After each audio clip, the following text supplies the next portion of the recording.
all the dignitaries and chief guest Sri Ramanan Ramanathan and all other dignitaries are reaching at the venue, and we are delighted to welcome all the dignitaries.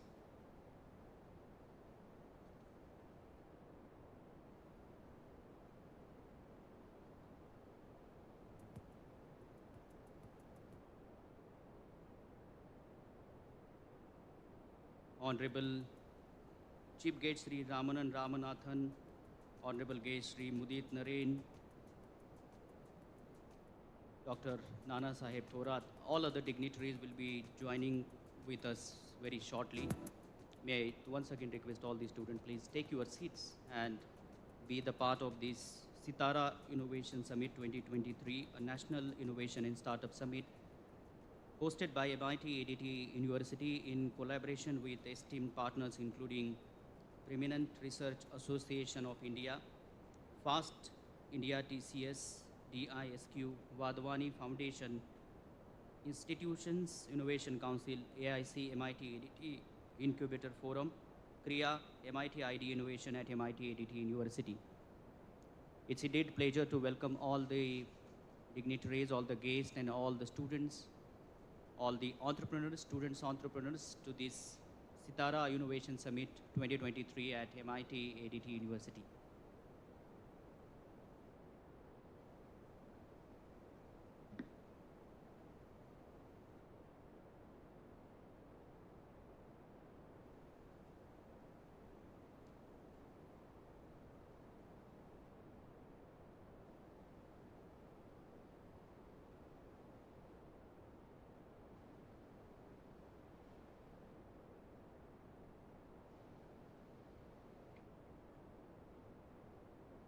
There are multiple activities planned as a part of this Innovation Summit. We'll have very important addresses, and we'll also have the panel discussion, and then in the afternoon, we'll have research, innovation, entrepreneurship, and startup showcase participation and evaluation. Prior to that, there are multiple presentations, panel discussions on important research, innovation, and stories of startups. And I'm sure that this day is going to be fruitful to all the students, all the student entrepreneurs, all the participants.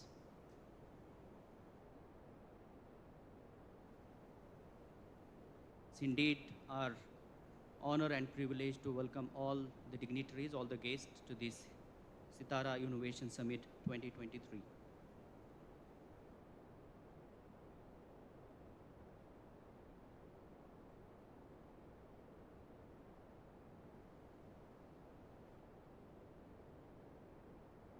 May I request all the students once again to take your seats and be the part of this very innovative SiTara Innovation Summit 2023. Dignitaries for the summit, the guests for the summit will be joining with us very shortly. Meanwhile, once again, I request all the students to settle down and be ready for the inaugural ceremony of SiTara Innovation Summit 2023.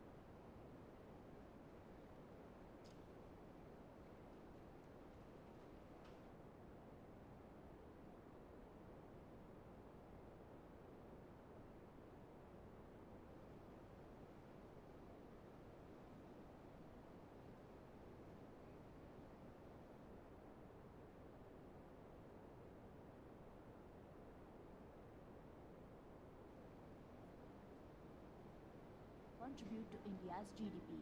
MIT, Art, Design and Technology University Pune is a place for such aspiring innovators and entrepreneurs. MIT-ADT University is a leading futuristic multidisciplinary university with a unique blend of art, design, and technology programs, which prepares its students for the future through its cutting-edge programs and grooms them for their prospective workplace through holistic education. The university, in a short span, has been recognized as a distinctive university delivering unparalleled academic excellence under the dynamic, foresighted leaders, enablers, and motivators. Professor Dr. Vishwanath Karar, founder MIT Group of Institutions, and Professor Dr. Mangesh Karar, Executive President and Vice Chancellor. With her vast and influential network, extensive research, and thoughtful approach, Professor Dr. Mangesh Karar has been instrumental in designing and customizing new, out of the box, specialized UG programs, super specialized programs, and initiatives in keeping up with the prevailing employment trends and industry demands. Engineering education at the university, along with the usual engineering branches, offers myriads of specialization like AI, blockchain, cybersecurity, and forensics, cloud computing, aerospace, robotics, bioengineering, food technology, marine engineering, and nautical science, to name a few. MIT School of Holistic Development transforms students into winning personalities, inculcating in them resilience to face the challenges of the globalized world. Thus, performing and creative arts, communication skills, physical fitness, foreign languages, literature, intercultural studies, seva, spiritual and value education are integral parts of the curriculum. MIT School of Corporate Innovation and Leadership offers bridge courses in professional, soft skills, behavioral skills, employability enhancement skills, quantitative aptitude, logical reasoning, and verbal ability based on industry requirements. Center of Research and Innovation for Young Aspirants, CRIA, has been established with an intention to cultivate scientific temper among students by motivating them to understand and innovate in science, technology, engineering, arts, and design. Semester wise project based learning is adopted in the university, and every year, best projects or ideas are selected and developed into products for commercialization at this center. Majorly considering the need to usher India in entrepreneurship, MIT ADT University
Innovation Summit 2023.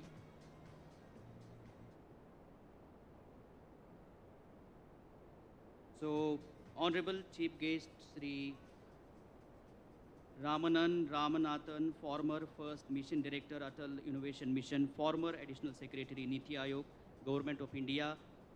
Please have a huge round of applause to welcome all the dignitaries. Honorable guest Sri Mudit Naren, Director Policy and Research, FAST India. Sri Janak Nabar, Chief Executive Officer, Center for Technology, Innovation and Economic Research. Ms. Anindita Banerjee, Scientist, Center for Development of Advanced Computing. CA Mayur Zabar, Co-founder, True Scholar. Sri Chetan Deep Singh, Program Manager, FAST India. Dr. Mohit Dubey, CEO, AIC MIT-ADT Incubator Forum. Professor Dr. Virendra Bhojwani, President, IIC MIT-ADT.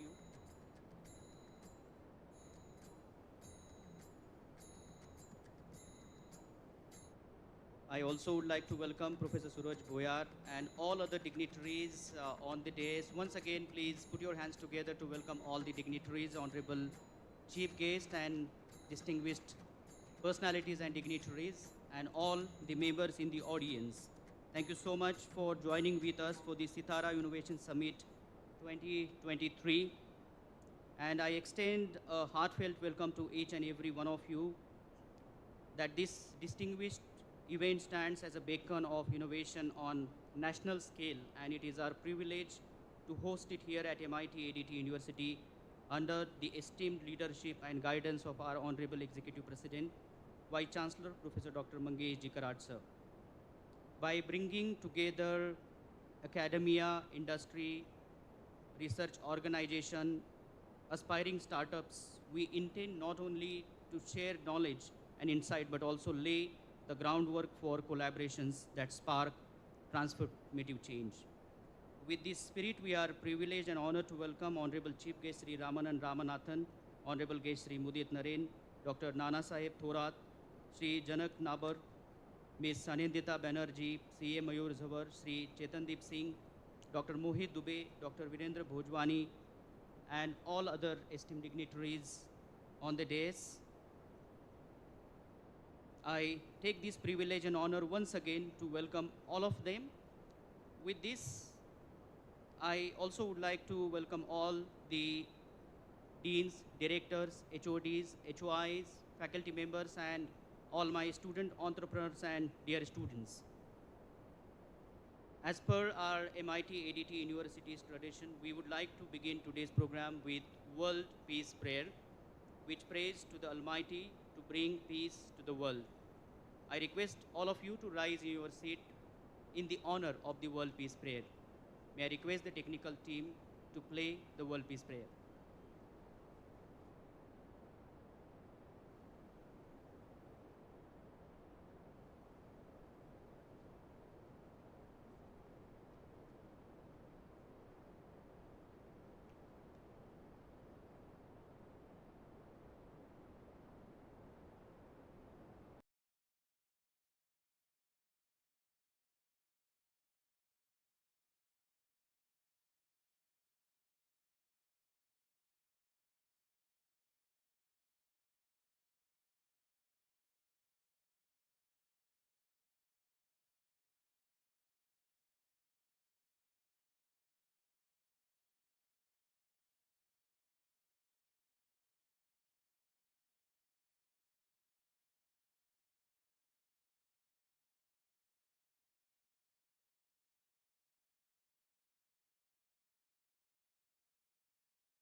Thank you all.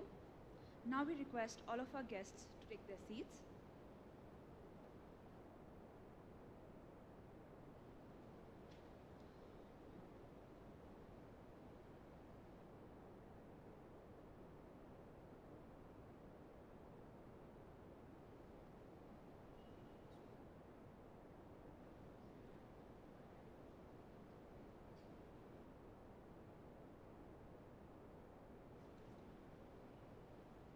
We would now like to request Honorable Professor Dr. Suraj Bhoyer, convener of SiTara Summit, Associate Director, Student Affairs, MIT-ADT University, Pune, to deliver a welcome address.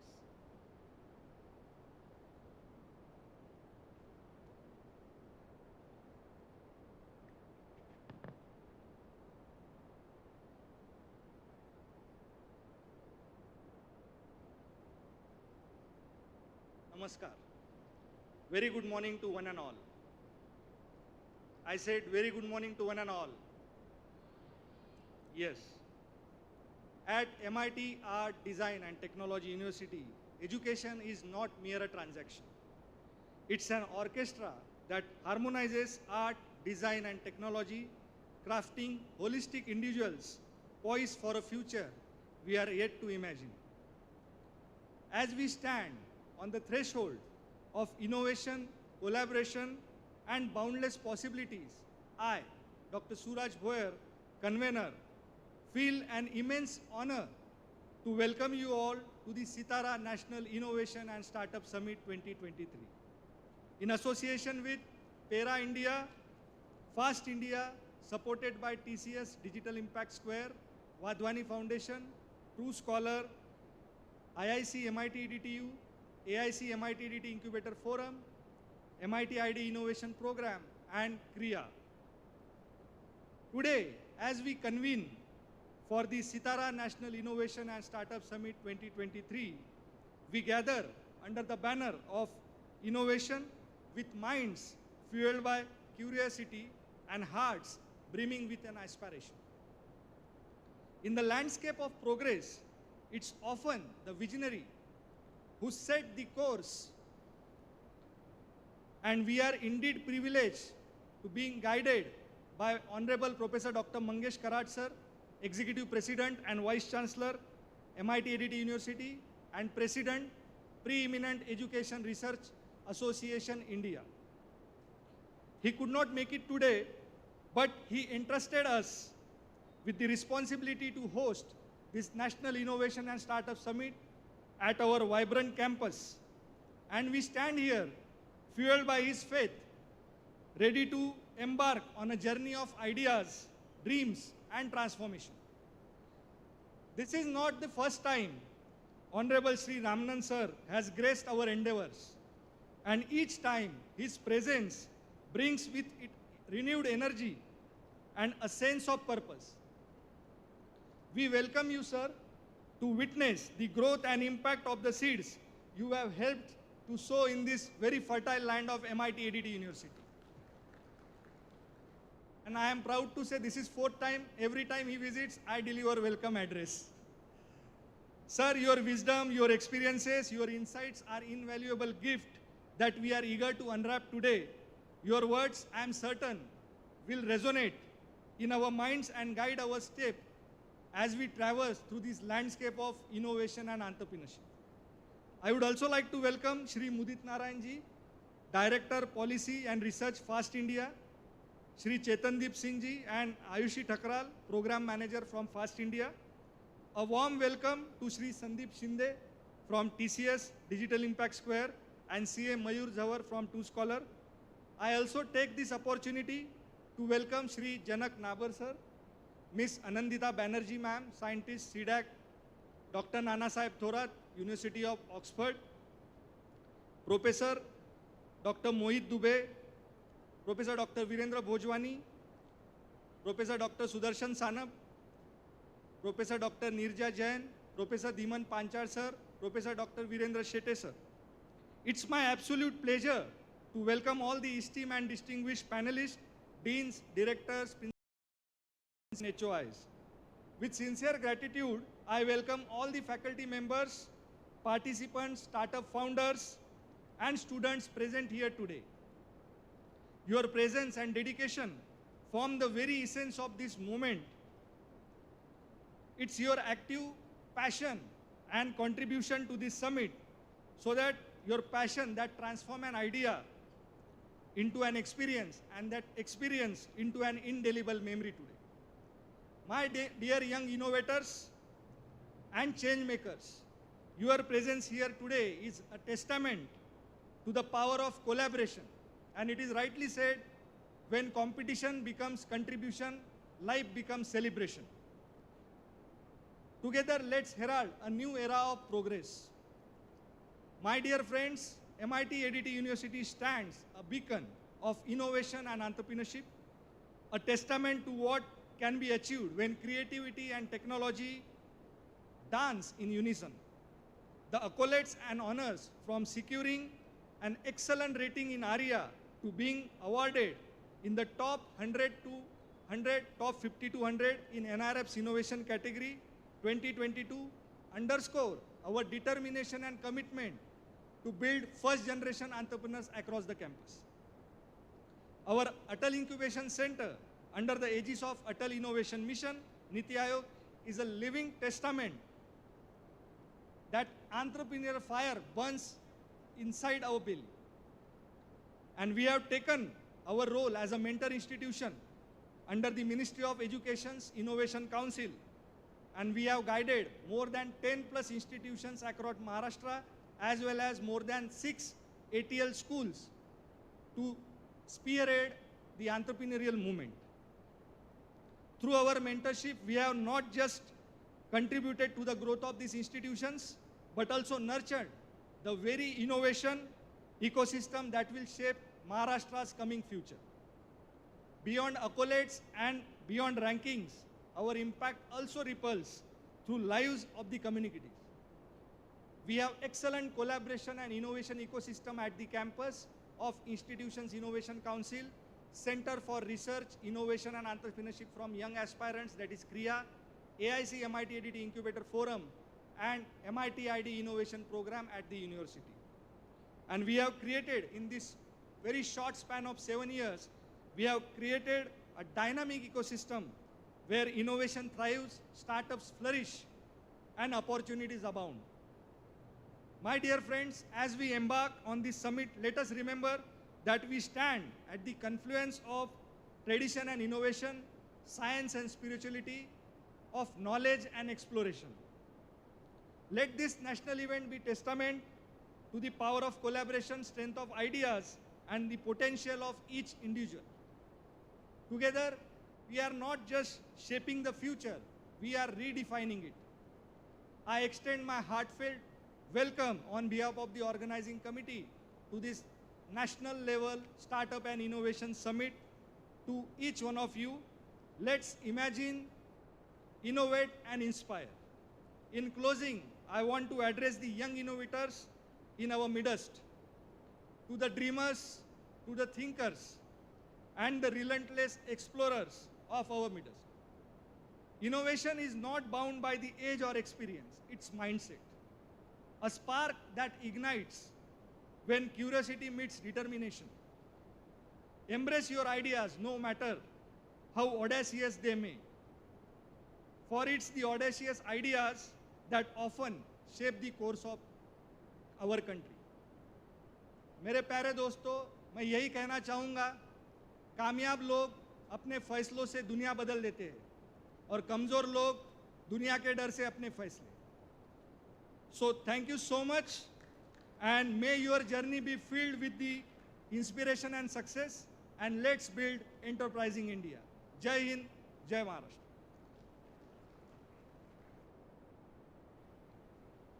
Thank you, sir. Thank you very much for very warm and motivational welcome address. Thank you so much. Today, we are truly honored to welcome all the distinguished dignitaries and the ensemble of individuals who have played pivotal roles in shaping the landscape of innovation and progress.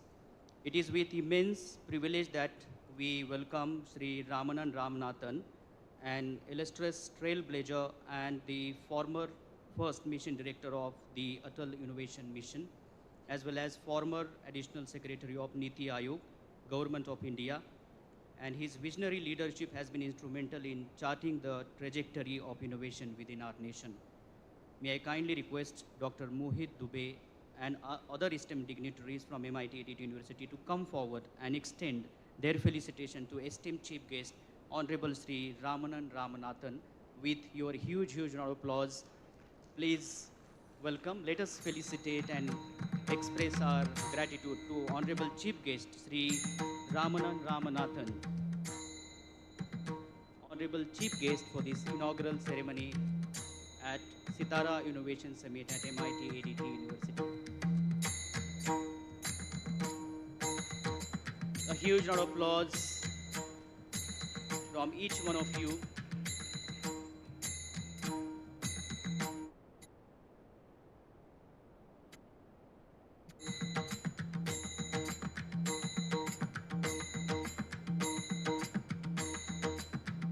Once again, a resounding applause from the audience. Thank you so much. We are equally delighted to have with us Sri Mudit Naren, the Director of Policy and Research of FAST India, and his dynamic role within the realm of technology and innovation has paved the way for impactful policies to thrive. May I request Dr. Virendra Bhojwani and other dignitaries to felicitate Sri Mudit Naren, the Director of Policy and Research at FAST India. And once again, I request everyone, please have a huge round of applause.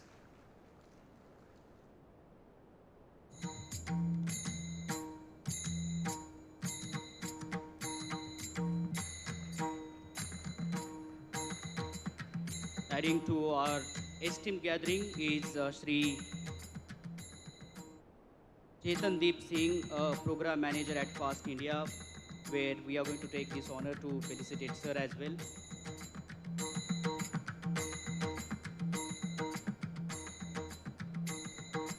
May I now request Dr. Mohit Dubey Sir to felicitate Honorable Sri Chetandeep Singh, a Program Manager at FAST India.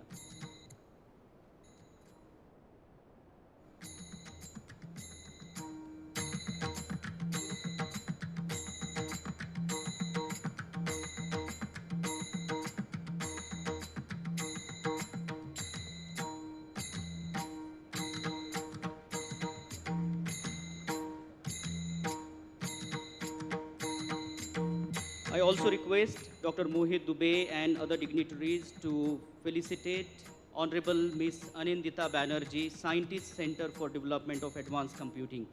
May I request Ms. Anindita Banerjee to come forward and receive our respect and honor at the SiTara Innovation Summit with your huge round of applause. Ms. Anindita Banerjee, Scientist Center for Development of Advanced Computing.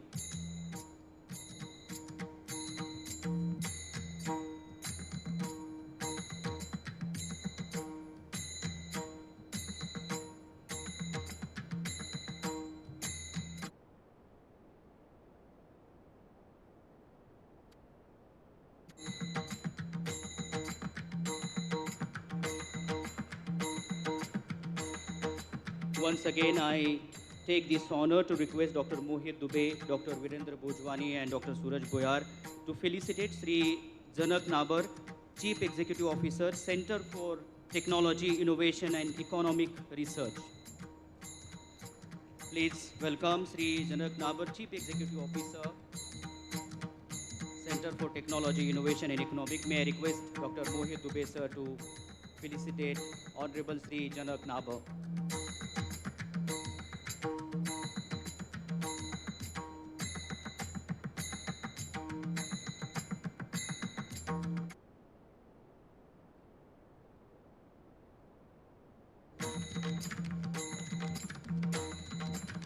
A huge round of applause once again.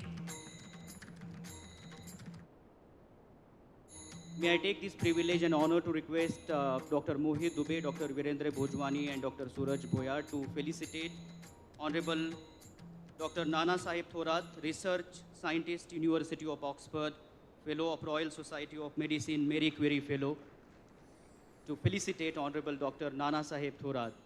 With your huge round of applause, I request the dignitaries, Honorable Dr. Mohit Dubeji, to felicitate Honorable Dr. Nana Saheb Thorat.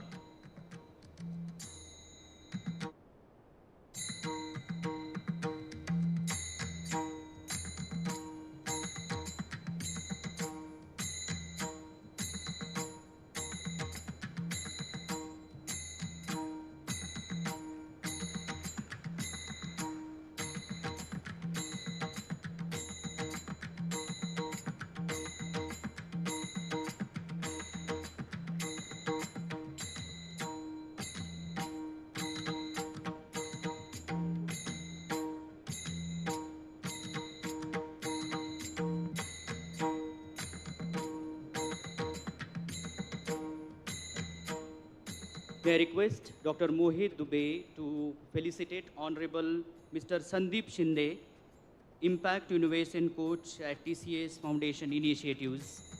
With your warm welcome and felicitation, may I request Dr. Mohit Dubey, sir, to felicitate Mr. Sandeep Shinde.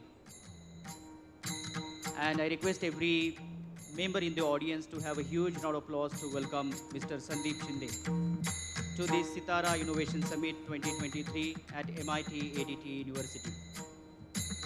Honorable Mr. Sandeep Shinde.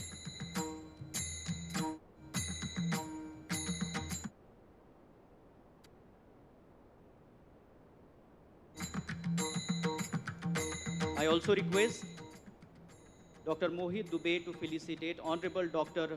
Premnath Venugopal, a distinguished guest for the ceremony. May I request Honorable Dr. Mohit Dubey to felicitate Honorable Dr. Premnath.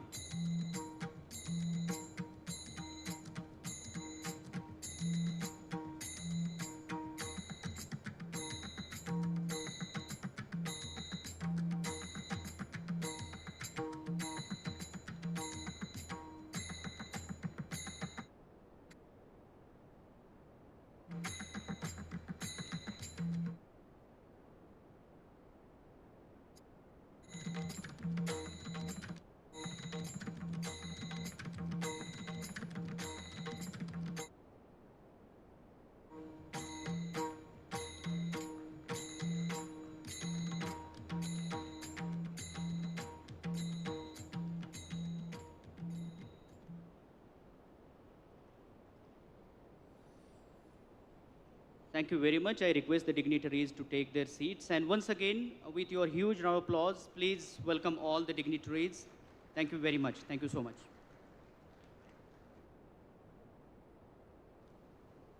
Ladies and gentlemen, it is with great pride and enthusiasm that we unveil a comprehensive report that reflects months of dedication, research, and collaboration. This report stands as a testament to our commitment during driving positive change and shaping the future of our fields. The process of unveiling a report is not just about the physical act of revealing its contents.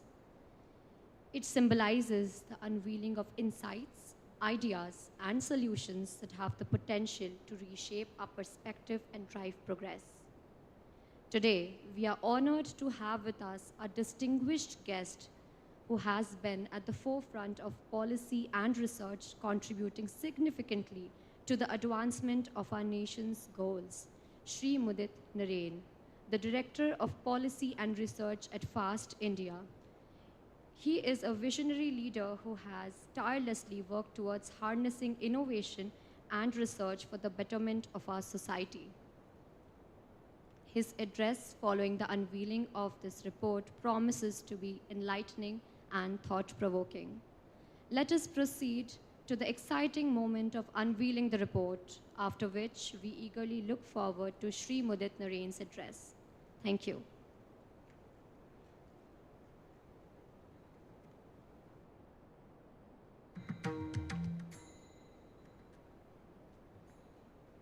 May I request Honorable Shri Mudit Narain and all other dignitaries to unveil the report, research and policy report at your auspicious hand at the SiTara Innovation Summit.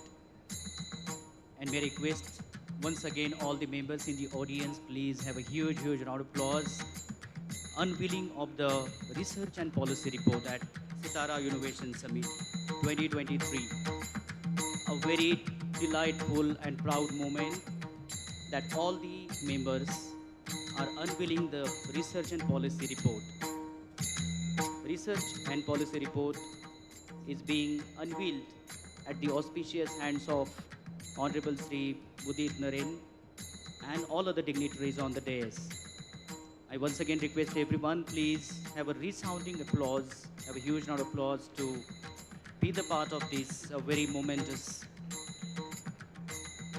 ceremony of unveiling the Research and Policy Report at MIT-ADT University.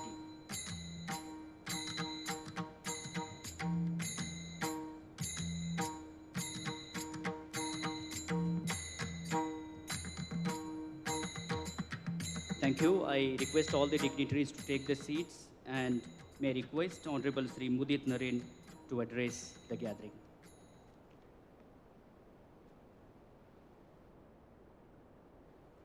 Thank you. First of all, let me thank the MIT-ADT University for such a warm welcome and such an amazing gathering to inaugurate this report. Professors, colleagues, Mr. Ramnan, it's a pleasure to be talking about this piece. But before I maybe start, let me see if my audience can tell me what is the one thing in science and technology that you've been hearing about most in the last few months? I heard AI. What do you think will it affect your lives most in the next few years, other than AI? Any other ideas? Global warming, okay. Anything else? No, but those are two very interesting things, right? Why do I ask you this question? If you had asked somebody in the business and government or the corporate world, these two ideas or sectors at this point, artificial intelligence and global warming, would not have been on their horizon, on their radar 5 years ago.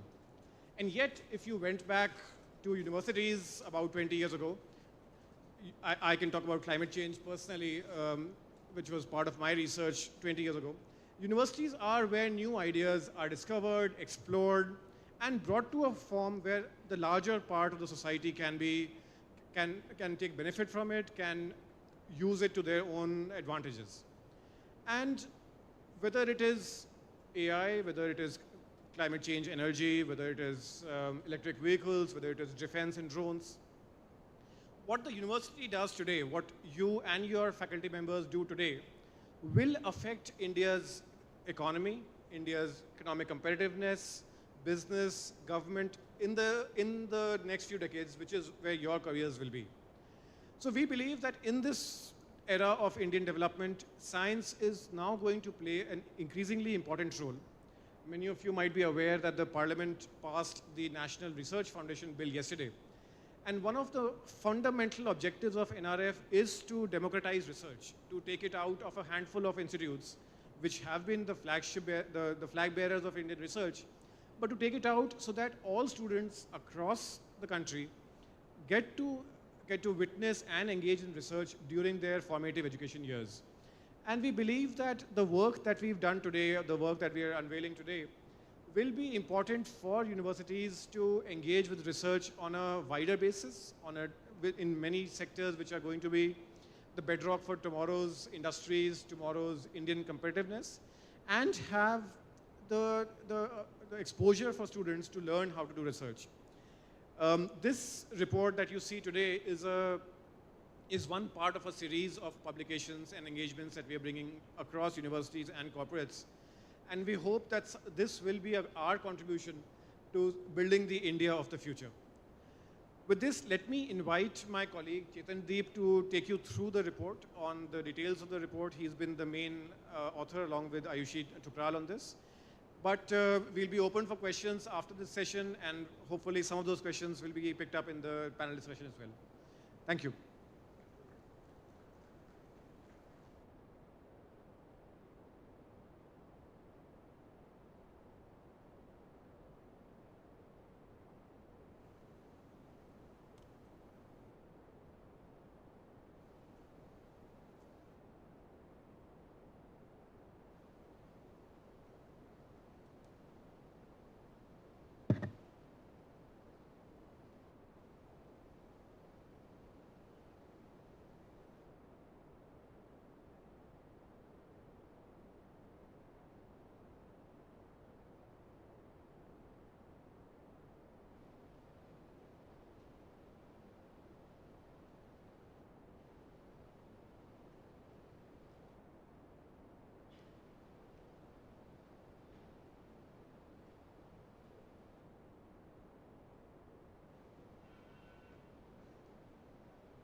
Hello and good morning.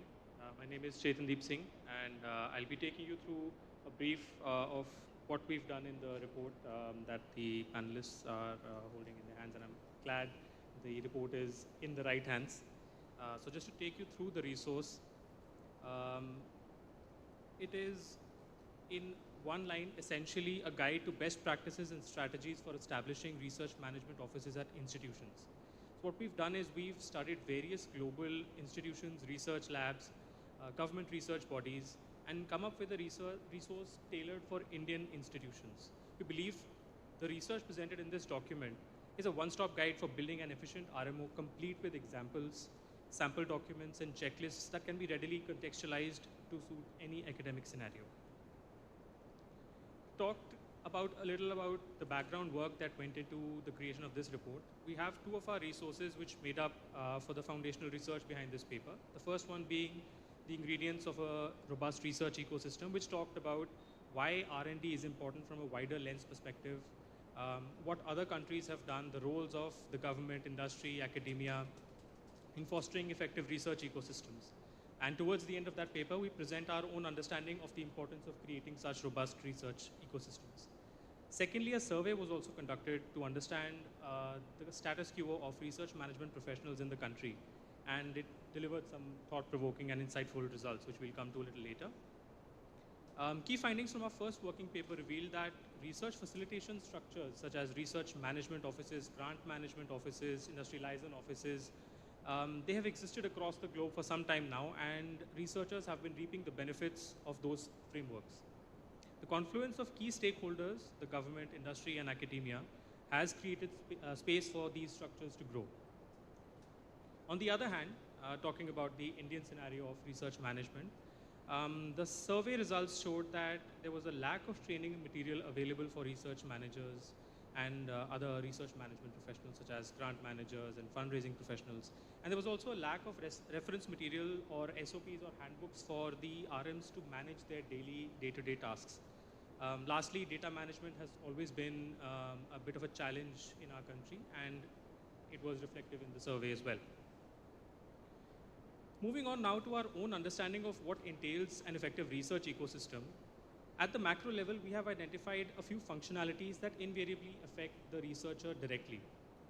And those functionalities are fundraising, research management, administrative support, collaborations, and research outcomes. So this is something that we've understood from our own understanding of the research ecosystem. And obviously, all of these work in tandem to create a successful research environment. The bigger picture obviously shows us how the stakeholders interact via the widely accepted triple helix model, where the government, academia, industry work together, and overlaps between these foster frameworks such as RMOs, ILOs, and fundraising offices. But what we've also understood is that for stakeholders to work together efficiently, synergies must exist between systems and stakeholders. And they will only be seen if components of these systems are well defined, well documented, and well accepted by the practitioners. And this is exactly what we intend to achieve through this paper.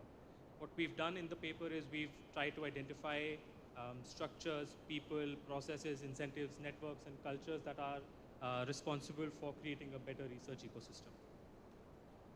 And for the purpose of this paper, we have chosen research management as a functionality because it can be seen across the research cycle. I mean, you can see on the screen, research management is there throughout the research cycle, from grant search to identifying possible partnerships, to proposal development, to even publication. So that's why we chose research management as a functionality. And just to take you through a few of the excerpts from the paper, how would we set up a research management office structurally? What are the reporting lines? What sub-functionalities can be included in that structure? What will be the KPIs of each role, each functionality? These are some of the questions that we seek to provide actionable outputs to. Then moving on, so what are the kind of sample skills that are required typically for an RMO? So what we've done is we've tried to define the skills required in two different categories. One being the outward facing and second being the inward facing. Inward facing primarily being management of infrastructure, management of researchers, management of PIs. Outward facing being fundraising, increasing sponsored research, getting international collaborations. So this is the kind of detail we've tried to go into in the paper. Finally, what we've also done is we've come up with quite a comprehensive checklist to help institutions set up or evaluate themselves on the efficiency of their own research management frameworks. This is just a sample of the kind of checklists that we have. A larger checklist is available in the paper.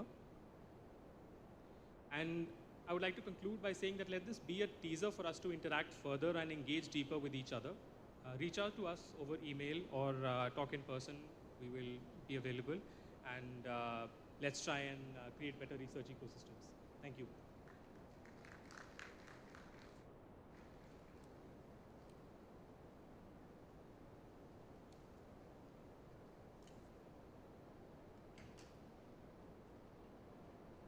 Thank you, sir, for your presentation.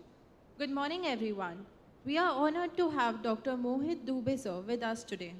He is an annual alumnus of Australia India Youth Dialogue 2015, a Tier 2 level think tank of young leaders under 40 years from India and Australia. Dr. Mohit Dubey has an overall global experience of more than 19 years.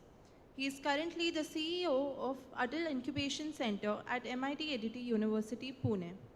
It's a Section 8 company supported by Atal Innovation Mission, Niti Aayog, Government of India, to promote innovation and entrepreneurship across India. He was the Pro-Vice Chancellor at IFTM University, Moradabad, UP, before his current position.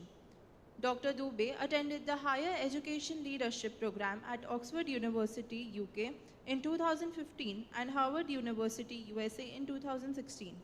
His visit to University of Cincinnati, UC, USA gave him insights into the best practices of private universities in the USA. Prior to his education domain journey, his IT experience spanned over a decade with India's second largest IT company, Infosys Limited. As part of customer relationship management at Infosys, he worked with Bank of America in Atlanta and Los Angeles in both technology and business domains. His main interest areas include banking and capital markets, in which he completed the certification in capital and derivatives market from National Stock Exchange, India. In essence, his career trajectory embodies a fusion of technological prowess and a keen understanding of business intricacies, making him a true asset to the realms of education and innovation. May I now request Dr. Mohit Dubey, CEO of AIC MIT-ADTU and Director R&D Cell, to address the gathering.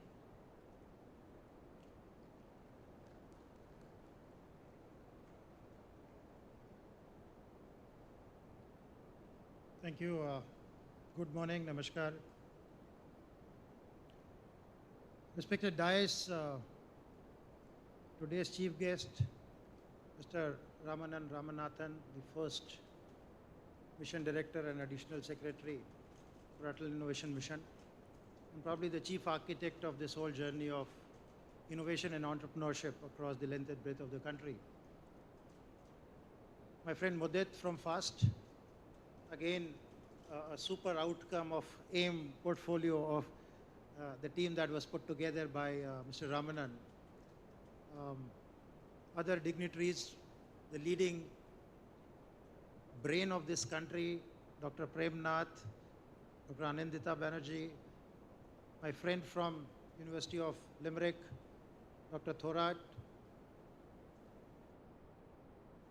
my friend from TCS DISC, Mr. Sandeep Shinde, who has come from Nasik all the way to speak to you, and Mr. Janak, who is leading a think tank for research innovation. Some of the friends from corporate world, deans, directors, head of the institutes, students of MIT-ADT University. And I'm particularly very impressed by these small kids, young kids, which excites all of us further to look at innovation and entrepreneurship from their lens. So once again, thank you everyone for coming over and making this SiTara event an inspirational event, in a sense that a lot of these takeaways that we are going to be deliberating today through your wisdom will pave the way forward for a lot of these youngsters and the faculties to build upon some of these things that we will deliberate today. Let me first apologize on behalf of the management. I know our executive president and Vice Chancellor, Dr. Mangesh Karad, was supposed to be here, so I'm trying to fill in his shoes only. And that's why I welcome everyone on behalf of the management and on behalf of the Honorable Vice Chancellor and Executive President. To all of you, and special thanks to my friend Mudit. I think we met around 2 months back, and there was this G20 event for science at ICER, and we were just deliberating of, and NRF was kind of being unfolded and it was approved and so on and so forth. So we said, how can private universities be part of this whole ecosystem when we kind of look forward, right? And then he shared that they were working on some of these papers and policy insights, and he shared some insights about research management offices, which is an integral part of this whole report that was unveiled. And when we were going through the NEP this year, because this year it has been probably mandated by the government to implement national education policy in the institutions. So when we were reflecting upon that, how do we go about putting those pieces together for this university? Even the UGC suggested the renaming, the nomenclature of Research and Development Cell, which essentially is the part of an RMO. So thank you, Mudit, for executing this from an idea stage to an release of this report here.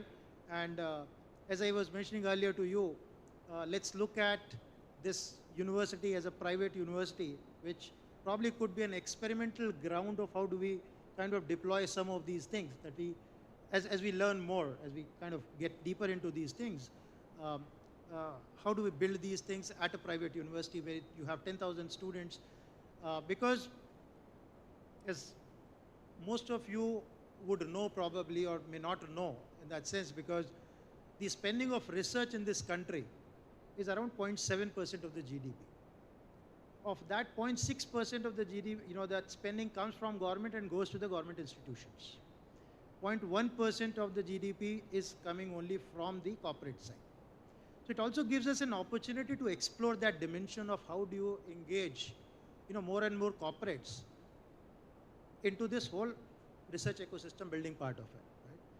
Because as a university, we have been engaged with dialogues with a lot of these corporates, pretty much limited to our discussions around training and placement, which essentially has no training component, but mostly the placement part of it. Right? And that's by design, right? I mean, obviously, if a company is coming, they're saying, okay, because itne bacche chahiye, itne students chahiye, particular skill set chahiye. So universities will actually build that and follow up on that part of it, right? So that whole placement agency role that has kind of been taken up or dawned upon by the universities, I think how can we expand that relationship and go deeper with the corporate relationship, where if they float their problem statements, if they bring their strength of their mentors and the advisors, can we co-create some of the solutions, right? And when we took the team of MIT-ADT University to IIT Chennai Research Park, some of CDAC Delhi and some of these other leading research organizations, we found out that a corporate, when they are already coming into the university for placements, right, they also bring a lot of this wisdom, which is market insights. Also, they bring a lot of market access. So we thought that can also be one of the trigger factor to build this whole research, innovation, and entrepreneurship ecosystem here. So I'm glad that a few corporate heads are here. Especially I see Mr. Ananda here from Skoda. This batch, Mr. Ramanan, I'm very glad to tell you that around 10 of your employees have registered for a doctoral program in this incoming batch. So it also speaks about the reflection that even the corporates wants to upskill their people, upskill their employees, which is actually a win-win situation for an institution, right? It also adds to that aspect of where UGC is saying that, forget about the degree part of it. If the professionals in the corporate world, they are willing to, share their wisdom with these students. they have introduced the concept of professor of practice as well, right? So I'm sure while these corporates would upskill their employees with doctoral programs and the master's program, but they'll also add to this layer of professor of practice. So I'm hoping that this whole uplifting of research management in the universities, especially the private universities, which is lacking humongously, will get some push. With regards to the innovation value chain, I'm very proud to share that recently in the NIRF Innovation Ranking of 2023, MIT-ADT University has been put into the category of top 100 universities. We were in top 50 earlier, by the way. Now we have gone into top 100. And the reason why I tell you with a lot of pride in that is because that top 50 ranking was ARIA ranking, which was only in the private university category. So we were appearing in top 50 private university category in the innovation category, but now NIRF has actually expanded to all types of institution. So even if you expand all types of institution and if you rate this university, we are still in the top 100. So I think that is where my lot of confidence stems from, the fact that there is some spark out there. If you kind of channelize this whole energy through the layers that we have built in the university, whether it is Institutions Innovation Council, whether it is the pre-incubation layer of CRIA, which is the Center for Research, Innovation and Entrepreneurship for Young Aspirants. What we also saw was that when we requested these corporates to come and vet a lot of these projects, because at ADT University, most of this education is happening through a project-based learning. So when we requested these corporate friends to come and sit on as a reviewer on these projects, that also enhanced the development of these projects. And that's why you would see few of those prototypes that got built were because of that support. So academia inherently could do a lot of theory, a lot of fundamental education, but when you blend these corporate guys, when you bring a lot of these market insights, that is where this whole magic starts happening. And when we have been witnessing this magic for last 2 years, we also was one of the 75 and very few centers in the country to host the 5-day first edition of Hardware Hackathon. So last year, when we did that, hosted that Hardware Hackathon, around 29 teams from different universities came to our campus, and it also kind of gave a kick to a lot of the thought process. And I remember 3 days we were having the induction program for the university, where around 4,500 students have joined the portals of this university.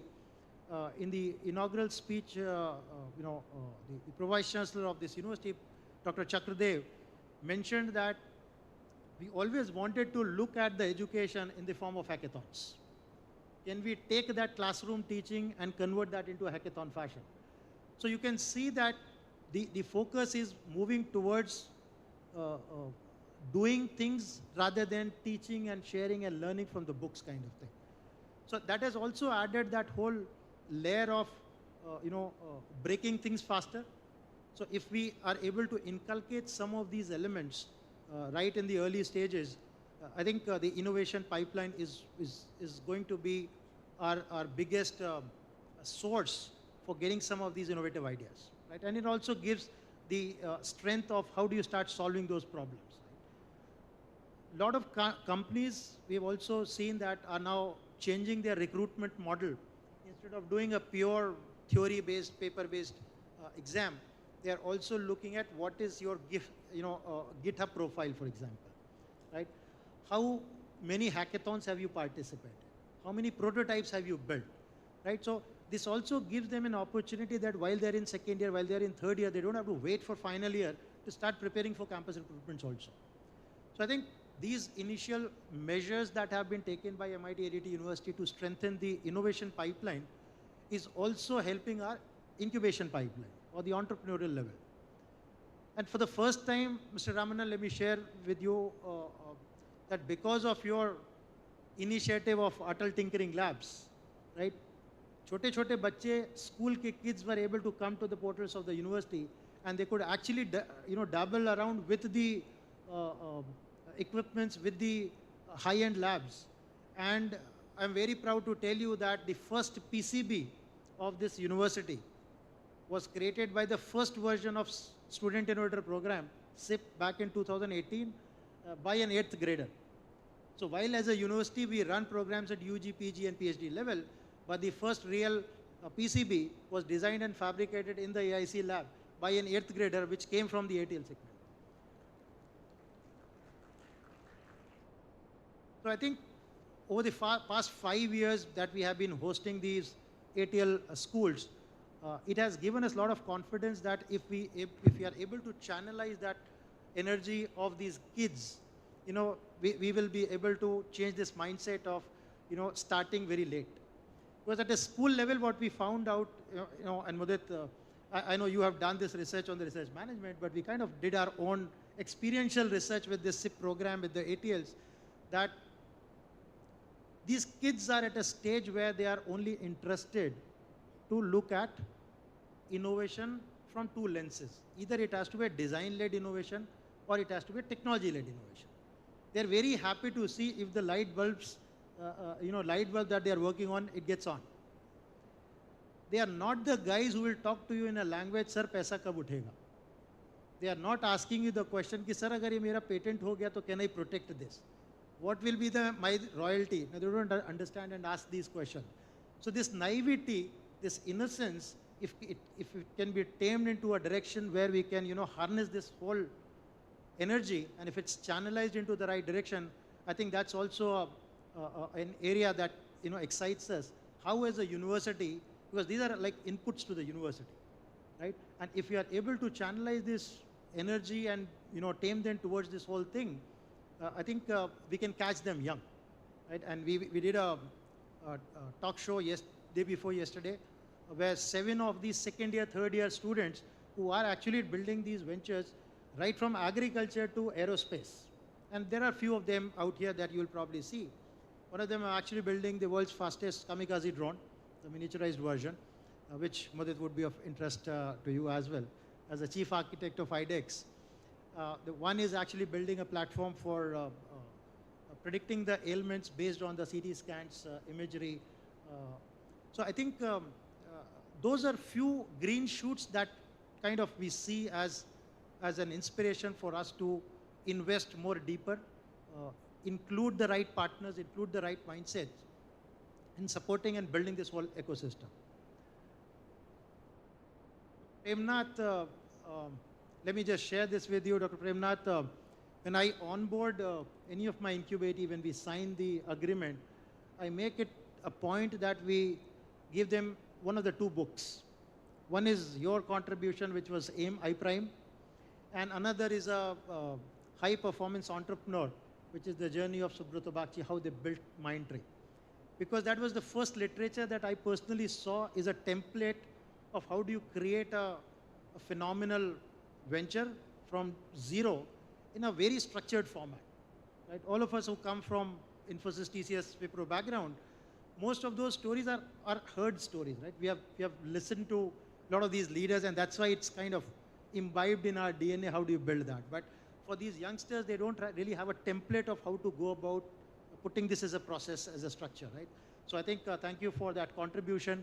And I know one of our startup actually was part of your AIM I-Prime program, and he has been a successful outcome of an incubator in a sense that, when they try to solve some of these difficult problems, right, they are not just doing an app kind of a problem, right? So, which is where it helps us to think through building the partnerships at local level, at a national level, also creating these support systems throughout the university in all these layers, right? Whether it is research layer, whether it is innovation layer, whether it is the entrepreneurship level. So I think with all that support that you have been providing, I am very hopeful that in next 3 years, 5 years, we'll be creating more ventures, more successful ventures, and we'll be giving them the pathway that when you come to a university, it is not just the degree that you come for, right? You can start taking risks right at your first year, right at your second year, and there are support systems which will help you to create that niche while you are in the college, right? And it was very heartening to see the Idea Forge story which just came up, that it was the first college-based incubated company to an IPO, which I hope that some of the ones that you will meet probably today will be our superstars who will cross this whole layer of IIC, Kriya, AIC, and through your support will go on to list somewhere on the stock exchange, not just at the Indian Stock Exchange, but at the global stock exchanges as well in the years to come. So once again, I would like to heartily welcome you all and supporting this whole ecosystem. And as I said, please treat this as an experimental laboratory of all of these things that we kind of, as a think tank, will try to put together. And MIT-ADT University will be the breeding ground of all of these innovations that we want to see and create the solutions. So once again, thank you all for coming over, and we hope to see some great success together. Thank you.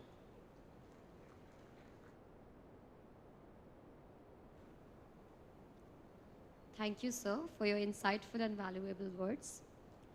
We are honored to have Sri Ramanan Ramanathan, former First Mission Director, Atal Innovation Mission, former Additional Secretary, Niti Aayog, Government of India, with us here today. He is board member, advisor, strategy innovation growth consultant, former mission director, Atal Innovation Mission, additional secretary, Niti Aayog, former CEO, CMC, SVP, TCS, distinguished alumnus awardee, IIT Bombay. As the mission director of AIM, Ramanan has been instrumental in the launch and execution of several innovative nationwide and entrepreneurship initiatives, resulting in 10,000 plus Atal Tinkering Labs being established in schools nationwide, with 8,700 plus currently operational in 650 plus districts and 4 million plus students having access to innovative technologies like 3D printers, robotics, IoT, electronics, do-it-yourself kits. 75 plus Atal incubation centers selected and operational in universities, industries, with 2,900 plus startups, where 650 plus are led by women. 19 Atal community innovative centers being established in Tier 2, Tier 3 cities. Rural India, 56 Atal New India Arise, applied research and innovation for small enterprises. Challenge winners selected to create Make in India products. One of the largest mentors of change networks, with over 6,000 plus mentors nationwide mentoring students and startups. 40 plus corporate, NGOs, public sectors, and international innovation partnership of AIM. R. Raman was previously MD and CEO of CMC Limited, a globally acclaimed Tata Consultancy Services subsidiary. Under his leadership, CMS's share price grew over 2,100% between October 2001 to 2014. Its operating profile over profits were over 1,338%, leading to its successful amalgamation into TCS in 2015. He was awarded the 2019 National Digital List of the Year by SAP Mint, the 2020 Outstanding National Public Service Award by the Confederation of MSME. He received Most Valuable CEO Awards from Business World India twice in a row, the Asia Outstanding CEO Award from CMO Asia Singapore, Rajiv Gandhi, Shiromani and Indira Gandhi Sadbhavna Awards. Ramanan was awarded the prestigious IIT Bombay Distinguished Alumnus Award in 2023. Ramanan is a lifetime chair of HBS AMP 187, board member of Samshiksha Unnati GOI Initiatives, chair of New Zealand Trade and Enterprise Beachheads, former board member of Indo-US Technology Trade Forum, Indo-US AI Committee, and former member of Tata Group Innovation Forum. It is indeed our great pleasure to have Sri Ramanan Ramanathan with us here today. May I please request Honorable Sri Ramanan Ramanathan to deliver his address at SiTara Summit.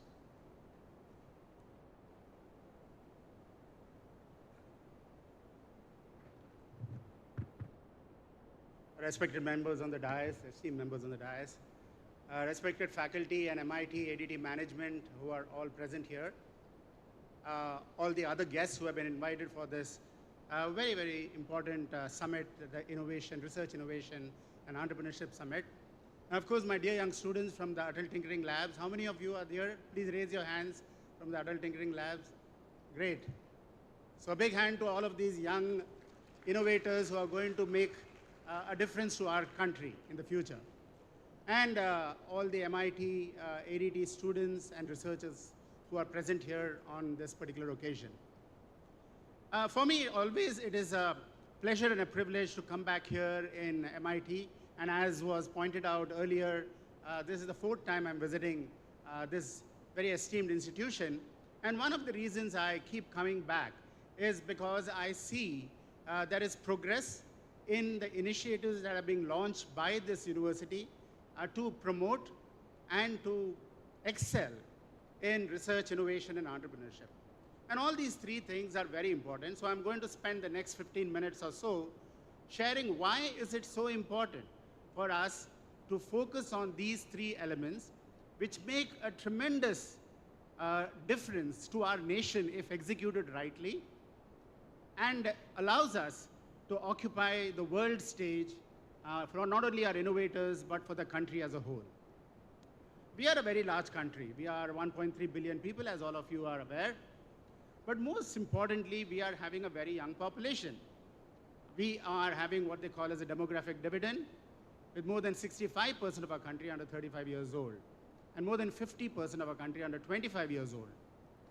And what you're seeing here is that a representation, a small representation of that youthful energy that is coursing through the nation.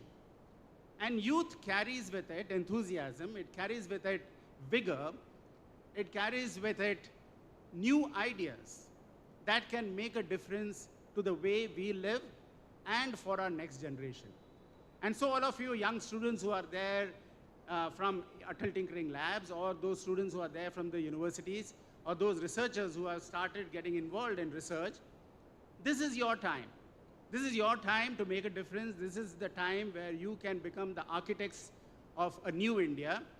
And more importantly, you can become the architects of the new world that we are all living in. And this is a world which is changing tremendously, changing very fast, exponentially, if I can say. In fact, if there is one certainty and one constant, it is change. Change is the only constant in our world. And this change is being wrought due to a number of developments that are happening simultaneously. One of them being technology. Technology is changing the very way you are experiencing the world and the way the world is experiencing you. And the tremendous changes in technology, which is becoming affordable, accessible, available, and advanced. For example, in the schools today, we have labs with 3D printing, robotics, IoT, sensor technologies, miniaturized electronics. And soon, new toolkits will be available for augmented reality, virtual reality.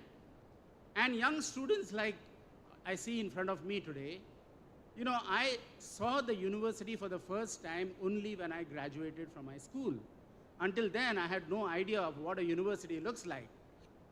And all of you young students today have a chance to come to one of the esteemed universities here, not only to see what is happening, but to listen to what is going on with specialists like Mudit and Premnath and all the others who are here, Mohit and so on, who are sharing with you what the future looks like with your involvement and with your enthusiasm and with your interest. And therefore, this is now a time of change. And if you don't grab it and if you don't embrace it, we'll be the losers. And our country will be the loser. So we want to make sure that we just, you know, when I was graduating from school, all that we were looking for, many of us who graduated even from a prestigious institution like IIT Bombay, we were just interested in seeing what's the best job I can get. We all were job seekers. We didn't know much about innovation. Nobody talked about innovation even in IIT at that time in 1981. Of course, there were PhD students and so on, but many of our Indians or many of your IITians wanted to just go to a university abroad and get experience and join a great company. We were all job seekers, but that is not going to, and that has helped us tremendously. We built a huge industry, the ITS industry, for example, which is now a $250 to $300 billion industry. And we established India as a potential knowledge capital of the world. So the world knows India today. They know India for its intellectual horsepower. They know India for its talent. They know India for its capabilities. And they also know India as one of the fastest growing economic nations of the world. We are growing at 6 to 8%, but we are going to be growing at 8 to 12% over the next 10 years if we get it right, and the opportunity exists. And why does the opportunity exist? The opportunity exists because we have tremendous demand. When you have 1.3 billion people, that's a lot of demand. But more importantly, we have more than 250 million people in the middle class rising economy. And we are going to add another 250 million people in the next 5 to 10 years. Now, when you're adding that sort of number, 250 to 300 million people to a middle class rising economy, the demand for products, for services, for healthcare, for education, for affordable housing or good housing, for improving the quality of life is tremendous. And when that opportunity is tremendous, what we need are products and services which will be able to meet this soaring demand. And if this demand is not fulfilled by our own entrepreneurs, by our own innovators, and that means every one of you who is out here sitting down and listening to this, if it is not met by us, it's going to be met by some other company from abroad who are coming here. All the countries are flocking to India. And why are they flocking? Because they see the demand. And that explosive demand calls for explosive entrepreneurship and innovation that is required in our country. But great innovation, as Bill Gates said, he believes in great innovation, but he believes that great innovation is not possible without great research, without enabling and funding great research. After all, research is what drives the growth of knowledge. Somebody very nicely mentioned that research is formalized curiosity for poking and prying with a purpose of finding something that has not been found before. Most researchers are seeing the same things you and I see, but they think differently. And in whatever we see, we don't infer some of the conclusions that a scientist like Albert Einstein or somebody like Niels Bohr, or those of you who have been seeing Oppenheimer, you know, the research that ended up in creating the nuclear bomb or nuclear capability, all of that is fundamental, is necessary in order for you to come up with great innovation. And great innovation has to be followed with great entrepreneurship. So there is a very strong linkage. If you become researchers, and the young students who are out there, can you also dream to become researchers in our country, not just innovators, because innovation will happen automatically when you have great research and applied research. This is one of the reasons why the Atal Innovation Mission launched what is known as ARISE challenges. ARISE is applied research and innovation for small enterprises. You know, great innovators and great entrepreneurial organizations start small.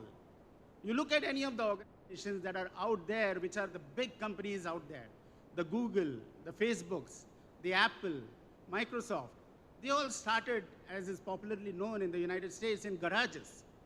4 or 5 people huddling together, thinking together, saying, can I come up with some solution that the world wants?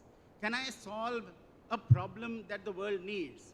Or can I anticipate a problem in the future and I'll be able to solve it using the tools and the technology, using the research that has already been done, and bring them all together and create a new problem-solving solution. So my dear friends, all of you are no longer, should not anymore try to be just job seekers. You need to become job creators. And you can become because every one of us is a born innovator from the day you are born. You didn't know how to walk, you didn't know how to stand, you stumbled, you tried standing for the first time when you were a small child, you fell down, you got up again, but every time you got up, you innovated. Your natural intelligence in you helped you to innovate. And you learned how to stand, and you learned how to walk, and you learned how to run. And then people were participating in races, and now India is winning in Olympic competitions. You didn't know how to talk, but you saw lips moving, you saw sounds coming out. You tried to put two and two together, and only came some gurgling sound from your mouth. You tried again, and then you soon started putting them together. You identified the pattern. And what is artificial intelligence all about? It is about identifying patterns. But you, with your native intelligence and natural intelligence, are able to recognize an apple for what it is, as compared to an artificial intelligence-based solution, which needs a lot of training, which needs a lot of data sets, which needs a lot of data to be processed before it can even identify that this is an apple. So my dear young students, you are born innovators. You are born researchers. You are born entrepreneurs. But somewhere in our education system, we limit ourselves because we think innovation research is in the realm of genius. It is not in my cup of tea. So we start thinking like that and we limit ourselves. And the great Abdul Kalam said, we all should learn how to dream big. Dream big and you'll achieve great things. Dream small and you'll be limited by your own dreams. So we should not limit ourselves to our dreams, our own dreams, but not limit ourselves in our imagination or our thinking, but see how we can be a vital contributor to the rest of the world. Steve Jobs, all of you know, the founder of Apple, he said we all should leave a ding in the universe. And what's leaving a ding in the universe mean? It means that through my life, I am making some impact, some meaningful impact that will resonate for generations to come. And so can we all leave a ding in the universe? And that is why these many initiatives that are there by the government of India to promote innovation, entrepreneurship, and research become so very important. And that's where a university like MIT, which launches these initiatives in collaboration with industry, because industry is very important. Industry knows what problems are out there which are screaming for a solution. And they can present that problem to the researchers, and the researchers can do the necessary research, and the innovators can leverage technology which is emerging out now from various parts of the world, and create a solution for an entrepreneur to take up and be able to promulgate it across the rest of the world. So we all have a wonderful chance. And therefore, this opportunity that we have is very, very important for us to look at. It's the most important thing from my point of view, from all of you, your consideration. You should really give a tremendous importance to, can I become a great researcher? Can I become a great innovator? Can I become a great entrepreneur? If you don't do it, you would have done a disservice to yourself. And that, my dear friends, is very important, and that's why these initiatives are important. I'm very glad that, innovation has got a great boost because of initiatives like the Atal Innovation Mission or DST, DBT, biotech, and so on. There are so many incubators. There are more than 600 incubators in our country today. We have more than 99,000 plus startups. We have more than 108 unicorns. And unicorns are billion-dollar market cap companies. And in a very short period of time, in a period of about 6 to 7 years, we have risen up in the Global Innovation Index of the world, the GII index as it is called, Global Innovation Index. We have risen from a position of 81 to, I think, a position of 46 today. So a big hand to every one of you who has been responsible for driving this growth in innovation and the awareness of innovation in India. And a document like the one produced by FAST, Research Management Office. How do you do research management in our universities? We have 1,011 universities or 1,111 universities in our country. These universities drive primary research. But we don't have a formal mechanism for ensuring that research management is done in a professional manner. Because research management, as you would go through the document and as was explained by the earlier speaker, it has several components to it. First and foremost, do you have a structure in your organization, in your university, which can ensure that good research is done? Do you have a research management office? Do you have the right processes that you are executing so that your research flourishes and your researchers feel enthused and encouraged? Do you have the right people? And the people are not just the researchers, but also people who are supporting the entire research activity. And do you have the right incentives to drive research? Because you don't want, in fact, it is a big problem in India, as was pointed out by Mohit, that only 0.7% of our GDP is being spent on research. And advanced economies are spending anywhere between 3% to 8% depending upon that economy. And that you can see the results. Those countries flourish, they blossom, they become economically strong. They also improve the life of the people in the planet. Now we are trying to do the same thing in India. We are creating an advanced research, innovation, and entrepreneurship ecosystem in our country, which equals that anywhere in the world. And universities like MIT have launched already on that process. We want to create world-class research, world-class innovators, world-class incubators, world-class startups, and world-class services, products and services.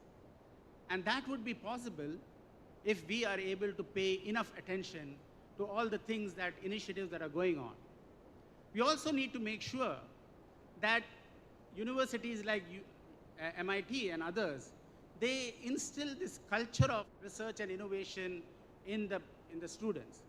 It's not enough to just set up great infrastructure and facilities and labs, but for no one to use it. You need to inspire, you need to inform, and you need to invest in all of this in terms of people, time, effort, workshops like this which are being enabling you to know more about it. And you should have outreach events, communication with the rest of the world so that others can take the benefit of the wonderful things that you're doing here. And I'm sure with all of this, there would be tremendous progress not only for India, because India has many challenges, as all of you know. We still have about 18% of our country below the poverty line. We have 44% of our country agri-economy base. We have 60% of our labor associated with MSMEs, or micro, small, medium enterprises, both formal as well as informal. And we have 650,000 villages. We have more than 715 districts, out of which 115 are aspirational districts because they are the bottom of the pyramid in terms of basic access to healthcare, education, clean drinking water, sanitation, waste management, affordable housing, and so on. We have still 1 in 4 infant mortality in many of these places. And we have 1 in 5 maternal mortality because of lack of nutrition and lack of proper maternal care. Now, these are challenges which are all opportunities for you to become an entrepreneur. And when you become an entrepreneur, address these opportunities, there is money for you also. As the great Prahlad brought out in his book, Bottom of the Pyramid, there is money to be made by addressing the needs of the bottom of the pyramid and not be greedy about it, because you have the volume, you have the demand. And I'm sure all of these initiatives will have a tremendous impact on you. I want to congratulate MIT-ADT for its incubator, the growth of its incubator. I understand that more than 60 startups have been associated with this incubator, and today you have quite a few of them on the verge of multiple funding by various investors and so on. I also want to congratulate them on their Kriya initiative, and now the research management office that they are trying to formalize.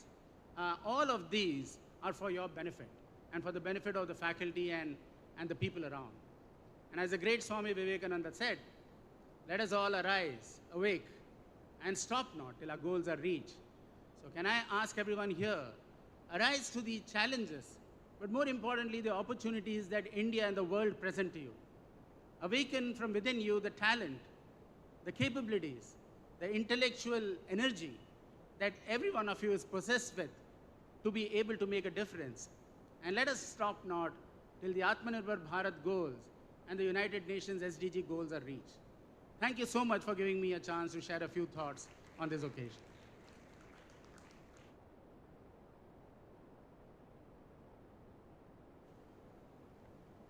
Thank you, sir. Your presence has not only enriched us, but also left an indelible mark on our minds. Thank you for your thoughtful guidance and your kind presence at the SiTara Innovation Summit. Ladies and gentlemen, as we now move forward to the next segment, I would now like to make an announcement that we are gearing up for the national level hackathon, a prestigious competition set to take place on the 7th and 8th of September. This hackathon promises to be a dynamic platform for brilliant minds to come together, collaborate, and showcase their innovative prowess. Furthermore, we are also excited to announce the launch of the fourth cohort of Innovation Project Selection by CREA, an initiative that has consistently nurtured groundbreaking ideas and propelled them towards impactful outcomes. This unveiling marks another crucial milestone in our journey to foster innovation and drive positive change. So, I would again like to conclude the three initiatives. The national level hackathon MIT Abhivikal will be organized on the 7th and 8th of September. Launching of fourth cohort of Innovative Project Selection by CREA. WEN Lift-Off Program Cohort by Vadhwani Foundation. May I now request Honorable Shri Ramanan Ramanathan to unveil the posters of these initiatives digitally.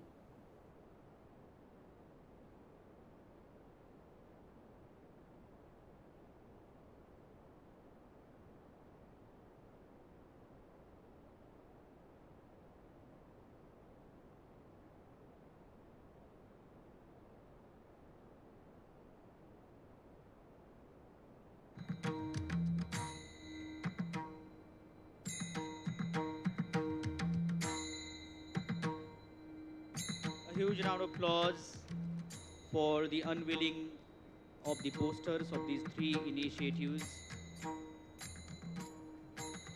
Once again, a huge round of applause.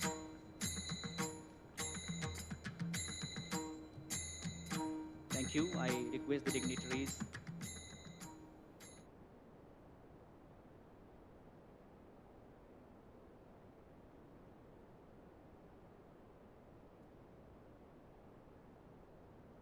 May I now request all the dignitaries to come forward for a group photograph?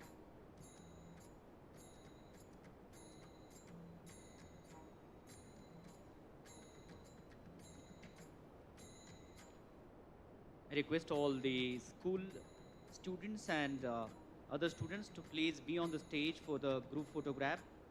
We are going to capture this very delightful moment with these school students and all the dignitaries. May I request everyone to be the part of this group photograph.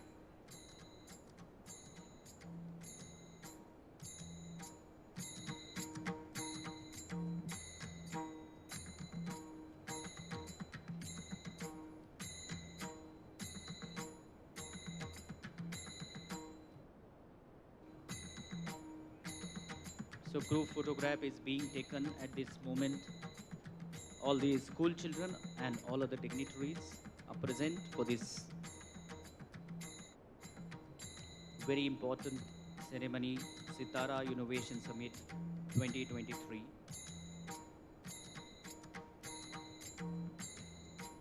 And I request the technical team to take the group photograph.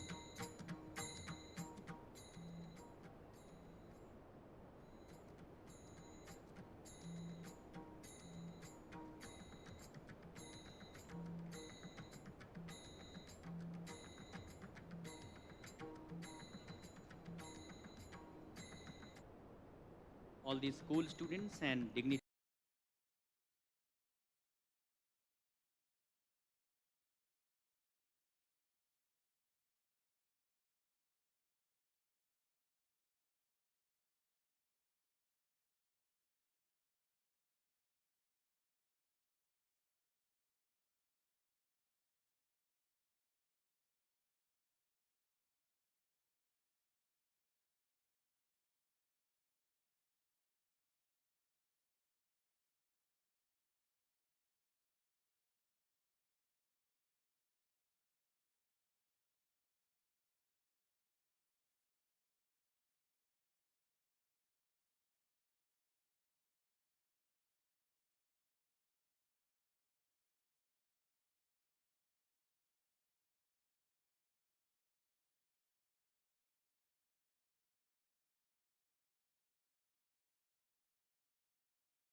research ecosystems in India, universities, through effective academia, industry, government partnerships.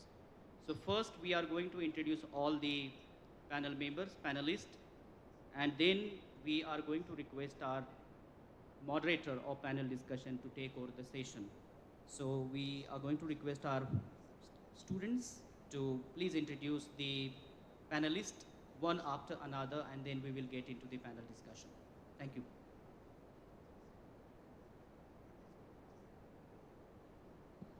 Dr. Nana Sahib Thorat, MSc, PhD, Gold Medal, MRSc, UK, is currently working as Marie Curie Fellow, Standard European Incoming Fellow in the Nuffield Department of Women's and Reproductive Health, and located at Begbrook Science Park in the Professor Helen Townley Group. Dr. Thorat completed his graduation, BSc and MSc Physics with first class from Shivaji University, Kolhapur, Maharashtra, India, 2008, and PhD in Physics, Nanobiotechnology with a gold medal from the D.Y. Patil University, Kolhapur, Maharashtra, India, supervised by Professor S.H. Pawar, investigating the magnetic nanosystem for cancer hypothermia treatment 2014. Dr. Thorat is the recipient of various prestigious international fellowships, including Marie Sklodowska-Curie Fellowship in the Wrocław University of Science and Technology, Poland, supervised by Professor Joanna Bauer, 2018 to 2020, Government of Ireland Irish Research Council, IRC Fellowship in the University of Limerick, Ireland, supervised by Professor Said Tofel, 2015 to 2018. Dr. Thorat is also the winner of other prestigious fellowships, including Japanese Society for the Promotion of Science, GSPS, Fellowship in Japan, 2017, BBC Outstanding Fellowship Israel, 2016, and also worked as Senior Research Fellow at Samsung Biomedical Research Institute, South Korea, 2014 to 2015. During his research tenure, from the year 2012, he has published 3 books, Elsevier and IOP, 50 peer-reviewed journal articles, and 7 book chapters, submitted 1 European patent and 2 innovations in the EU Innovation Radar project. Dr. Thorat has presented 2 keynote speeches, 10 invited talks, 5 oral presentations at prestigious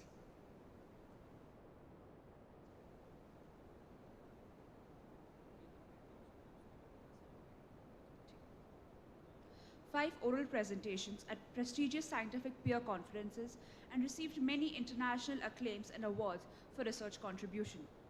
At the University of Oxford, he is working under the supervision of Professor Helen Townley in the Nuffield Department of Women's and Reproductive Health, working location University of Oxford Begbrook Science Park. His current research work, designing new nanomedicine therapy and Raman imaging techniques for brain cancer and of pediatric patients. It is my honor to introduce our next panelist, Mr. Janak Nabar. Janak is CEO of the Center for Technology, Innovation and Economic Research, CTIER, and has been leading CTIER's research efforts. Janak is a member of the CII National Committee on Technology and the Expert Group on Technology. He has been part of working groups constituted by Niti Aayog to rank national R&D laboratories and develop the India Innovation Index. He has previously worked as an economist and investment strategist in the private sector in Singapore. Janak's work experience includes 2 years with the United Nations, High Commissioner for Refugees, Serbia, where he worked on the performance and financial monitoring of UNHCR's NGO partners. Besides his research interests in innovation and technology policy, Janak also researches and writes on India's macroeconomic policies. Janak holds an MSc in Econometrics and Mathematical Economics from the London School of Economics and Political Science, MA in Mathematics from Balliol College, University of Oxford, as a Radhakrishnan Scholar, and BA in Mathematics from the University of Pune, where he was ranked first in the university.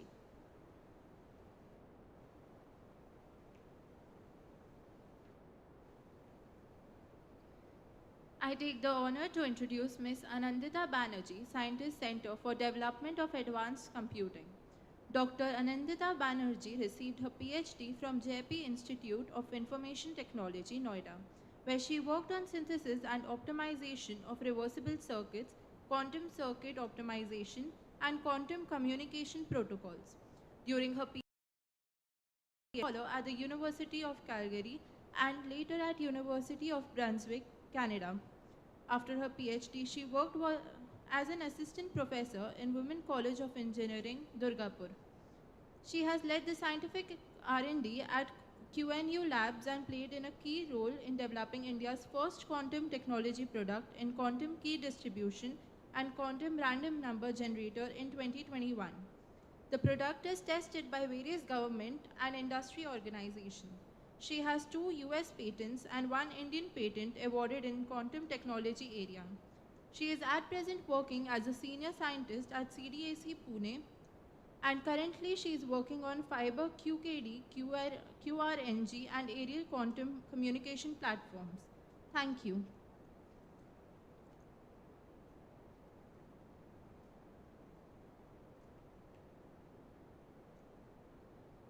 Now I would like the privilege to introduce Dr. Premnath.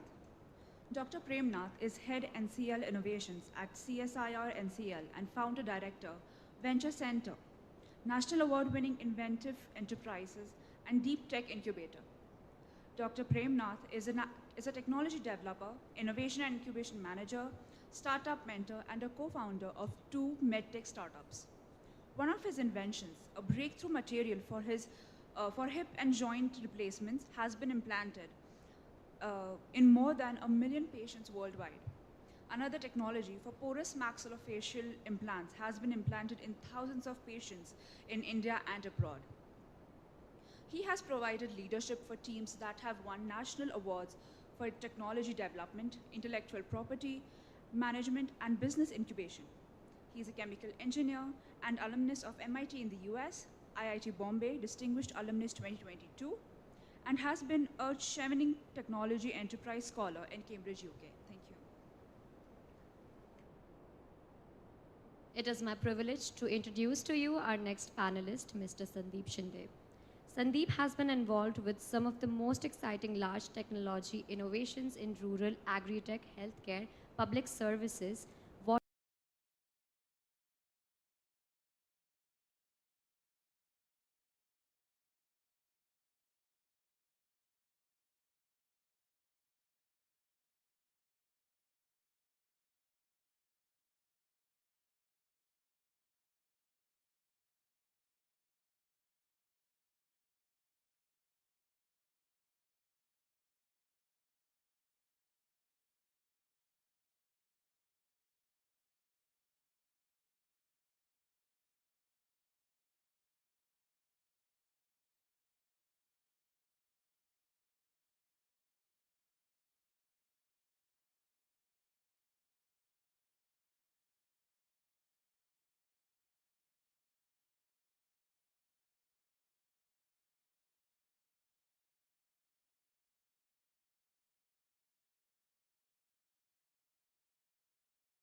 Am I audible? Yeah. So I think it's very interesting. So the way I imagine, right, I'm just building on what Ramanan also spoke. Imagine this as a conveyor belt where you have research, innovations, then entrepreneurship, and then you are scaling it up. What I strongly believe is one of the important aspects come before that is on building a culture. I think it is very important, like what Atal Innovation Mission did to the nation, is building that culture of innovation in the country. When you would like to build an institutes or encourage academic institutes as well as industry and all the community to work together, can we start with building a culture of that innovations and research in the country? And academic institutes are a central point of it, because end of the day, curiosity, a lot of these young minds who would like to participate in the research. So what it will take to build a culture? One of the fundamental aspect of research is also how do we help these young minds to start asking questions? Very fundamental, right? Can we help them to really ask the right questions? Just to give you an sort of context, yesterday evening, I have two sons. One is in 8th grade and one is in 2nd grade. Yesterday in 2nd grade, right, 7 years, he got one fan, which is a toy fan, and one battery. And yesterday he was asking me, Papa, can I run this fan with this battery? I said, go and find it out. So where you will go? So he started asking question to maybe YouTube, Google, everything. He ended up running that fan. The most important thing was that helped him to go on his own, understand, ask right questions, and get the feedback from the whatever sources he may have. Can we build that community of people, students who can really ask the questions, and can we create those forums in the universities so that so research can start, and it becomes a movement then, right? And I agree with other panelists. Very few of them would pursue the research. Very few of them would pursue the innovations. Very few of them would pursue the entrepreneurship. But can we create this large pool and create a culture where this itself becomes a so large pool, so that you have a large set of researchers coming out of it, large set of innovators, entrepreneurs eventually. Maybe that's the philosophy I would use. Yes, sir. Your thoughts, please. Just to add to what Anandita Premnath was saying, I think one is also the kind of questions we ask in terms of the research. So I think engaging with the local ecosystem will be very important. As Premnath was saying, attracting talent, right? There may be amazing talent in many of the public R&D institutions which are there in Pune. Somehow opening up your facilities to have co-professorships, getting them to come and spend time here. See, the responsibility is also to the students. It's not just to the researchers' publications. So in terms of creating that talent pipeline, the one way to do it would be to have, like, of course, moving in the direction of research.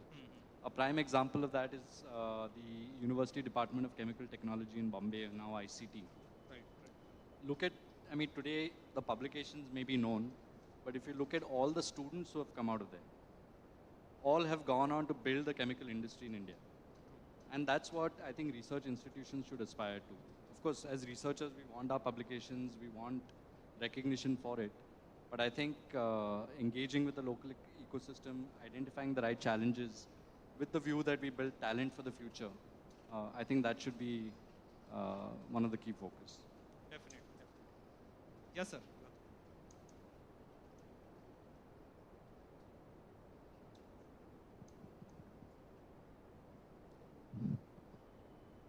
So I duly agree with all panelists, especially they are all from the industry, and I'm from academic. I'm representing academics mostly. So firstly, we have to understand the culture, research culture of academics and industrialists, how they think for the research. How research works in the academics actually. It is a research. We are searching again and again. Somebody is doing something in US or anywhere in part of India. We are doing the same experiment and showing that, oh, they are reproducible, and we are changing the parameter. Okay, this is what the research mostly in academic culture, and that is what needed actually, because it is generating the new knowledge and contributing the knowledge. Academic research is mostly driven for the contributing of academic knowledge and academic contribution. While industrial research is investment. They invest in the research. And when they invest, they want return in a short term and long term. Every industry has their short term, long term plans. Academic, because they just contribute, contribute, and contribute. Well, one academic institute can do the research in all fields because they are from languages, social sciences to the engineering and medicine field. But not one industry can do a research in all fields. Similarly, one academic institute can go to many industries and show them that our labs, our professors working in this field, and we can tell. But industry don't need many institutes to tie up for their problems. Right. If I say, like, I work in Oxford, I work in the Korea and all these, so even our NRF, National Research Foundation, Korea has 10 years ago, more than 14 years ago, their NRF as well, where Korean government is putting more than 50% and industry putting the 50% money in a one pot. And they are giving project to the academics, but not single academics. There should be a tie-up with industry. So both PIs from industry. And this culture actually nourishing we know the Korean technology, Japanese technology, they come through this kind of activities. Similarly, UK has enterprise, UK, Ireland, I work there as well. US has their similar kind of funding. Right now, especially in our academic and industry, we have big barrier. So academics is on the one shore of the river and industrialists are on the shore. And we need to bridge them. Because industrial research culture is very technology-driven, knowledge, invention-driven, while academics is more knowledge-driven. Industry wants solution in short time. Academics are things that they are lazy guys. They just go for, do the same thing again and again, reproducible, but industry thinks. So this kind of dilemma between academics and industry is a big barrier, especially for the innovation and invention. And we need a bridge, especially a bridge because academic researcher need funding. Industry has a funding, but industry need best minds to solve the problems. So academics has always come with the solutions, industry have that. So they need solutions and academics needs the funding. We have funding structure from DBT, DST, these are the major funders. And Dubey sir says, 90% money goes to, again, the government agents, IITs, IISCs, central institutes, very dominant. Right. In case of industries, even IIT, I visited just last month in the science park in IIT Madras. So they have more than 200 industries in a single campus. So this kind of culture, it comes through the especially private universities. They have more freedom than any public university. For one document in public university, you have to wait for years and months. In private, within a day, you can sign all documents. So this is what the beauty with the private institutes. And private institutes are now dominating, especially in research as well. From VIT to Manipal to some best universities coming in the north. And the industry is going there. Industrialists have their own universities. Shivnadar is there, Bennett is there, some in south. I think we can have that potential with industry and academics. So it will be the best, especially for the innovation and invention and startup culture. Yes, sir. I think there are some series of questions from...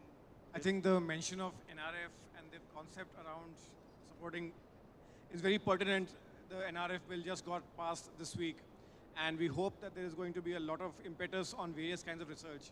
Maybe if I can go back to Dr. Premnath and Janak on the expectations from NRF, and any ideas on where do you think the role of corporate sector in R&D, both on the R part and the D part, how can it be expanded, magnified, and what are your expectations from this over the next few years? I'm still trying to understand NRF, so I'm not completely, yet I don't understand all the scope of it. But see, one of the intentions of NRF is, so to say, expand the scope. One is, of course, expand the kitty, right, and expand the amounts that are there available. And there, of course, there are multiple strategies that the government is pursuing. But you know, I personally worry a little bit about also how much absorption capacity we have, okay, in the institutions which are going to pitch the proposals and deliver on those research activities. All said and done, we are actually very small I mean, we are a large country with a very small research population actually, right? So, and that too those who can actually absorb those resources and do something with it. So that is definitely something which concerns me. But other than that, when you look at industry funding, right, it will depend upon what kind of funding with what kind of you know, models emerge. So if it is CSR kind of funding, I would expect that you know, certain large mission-oriented activities may get funded. But exploratory work, which forms the foundation for you know, creating that capacity to do that work or do it with any credibility, might suffer, right? So you know, when we think about some of these activities, I ask the question, what are we? Suppose you say development. What are we talking about, right? Are we talking about serving the needs of today's industry? Or are we building, as academia and research, tomorrow's industries, right? And these are not the same things, right? And if you're doing today's industries, I don't see why it cannot be done in a bilateral manner or in a consortium mode by the industry themselves. I don't see a need for NRF for that, right? In fact, it'll clutter it up. And typically, industry likes to control what they are funding. So they won't be happy giving the money to the government unless it's a PSU, quite honestly, okay? So the bottom line is that I think today's needs or today's industry needs, we will have to find a way by which today's industry funds it, and that's not going to be NRF, okay? Mission mode activities of a social nature, I do think CSR funding can support, and even charities may be able to help over there. Will they give it to the government to do it? That's a question mark. I'm not so convinced about it unless there are some SOPs associated with it. On the other hand, as far as exploratory research is concerned, and competency development is concerned in specific areas, there I think you need funding which is of the nature, we need to do considerable funding, okay? And we must understand that this is not the time to talk about optimizing the use of money. It is about expanding the pool, right? So I give the example of typically, you know, we have to understand what scale we are talking about here, right? One research institution, say a Stanford, may be having a $2.5 billion research budget, or a Johns Hopkins, MIT has a $4 billion research budget, right? That is 4 times, say 8,000, 24,000 crores. One institution in the US, right? And the whole of CSIR, 37 labs, is about 5,000 crores, okay? One city like Boston has 16 universities, including the MITs and the Harvards of the world. They're bringing that kind of funds and they attract that kind of talent, right? We are just minuscule, right? So the question, I think, is if NRF is trying to optimize how money is spent, I'm afraid I don't think it's going their way. But if it's expanding the pool, that's great. And it will depend upon how they expand the pool. And as I told you, they need to just be careful that research, especially the kind which is not productionizable, right? you will end up concentrating resources in few places. There's no way you can democratize that. Okay, at least experience shows that you can't do it. But you can democratize in things which are of a little more incremental nature. So in the sense, you can do development work, which many people can do. So in many ways, what ISRO and all do is development work, right? It's of that nature. You can productionize it, right? But I don't think you'll be able to, say, do an mRNA vaccine in that same model. You can't do that. I mean, it's not easy. Somebody has to take a bet on such ideas, and there we will have to grapple with how to solve that problem. So that's my view as of now. But I'm very keen to see what's happened. I mean, I think it's a move which has potential. How we execute will make a big difference. And clearly, if the number goes up, it'll be nice, right? I also think we should be giving tax ops to industry, okay? And reorganizing how we do accounting in the industry, right? Because I think a lot of money which is probably booked under other heads could come up in R&D actually, if you give the right tax ops. And it could be also increased in volume. So that should be, I think, some of the focus areas which we can do. Hopefully, NRF can be clubbed with some tax ops also. Yeah. I think over to you.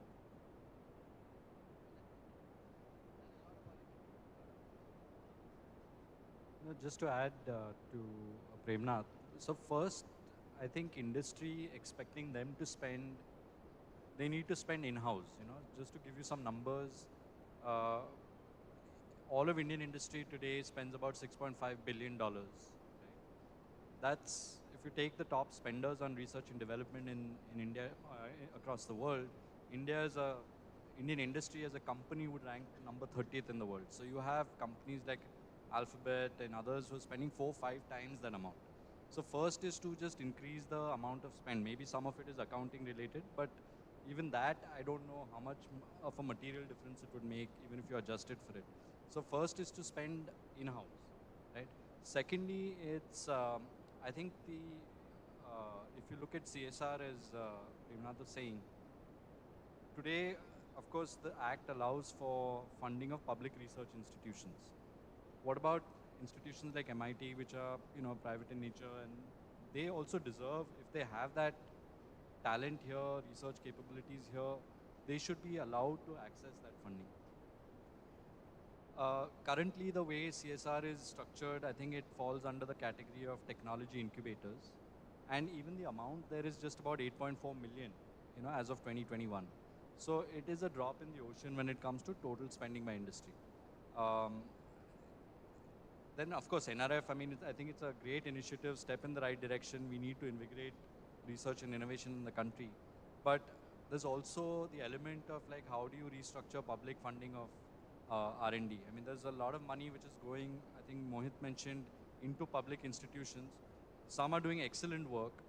We need to, I think Mr. Ramanan's drive for like Atal Incubation Mission and such initiatives, we have new age things happening at one end and some fossilized institutions at the other. So how do we transform it in a holistic way that meets the needs of today's talent and requirement that the country needs? So I think it's a holistic view.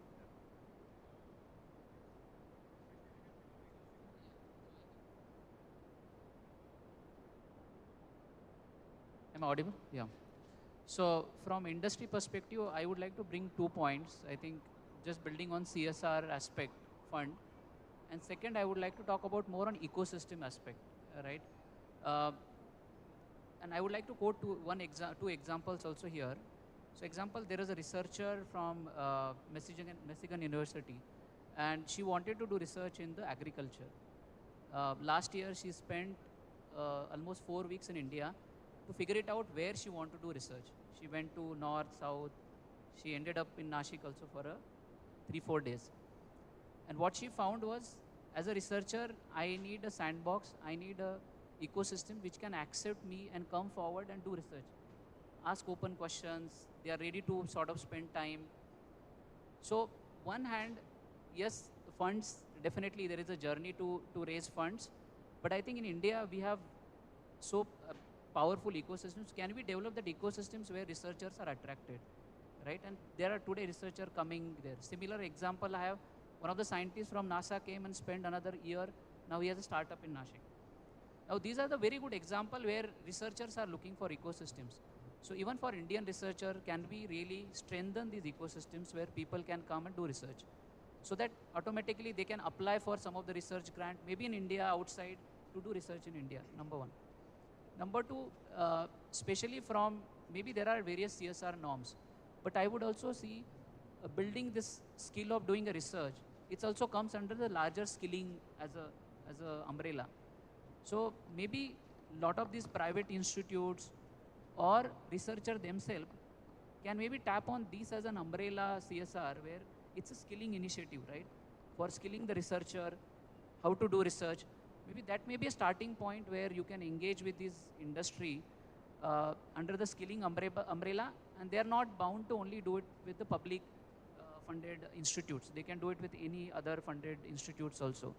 Maybe that's another way to look at. Third is maybe to start with, how do you really, so at TCS also, Digital Impact Square, through CSR, what we are trying to do is trying to spend more time on these young minds who wants to do research on maybe some of the societal problems, solving those societal problems. Can we encourage some of the other industries also to come forward and spend time and effort and money? That's I think mentorship is also another important aspect industry. Even if they start contributing today in academic, doesn't matter it's a public funded or non-public funded, I think that creates a bond, and maybe that will help also. So one is building an ecosystem, maybe leveraging these skilling as one of the CSR's umbrella to kind of raise funds. And third, maybe engaging with institutes for mentorship, industry with mentorship and those aspects.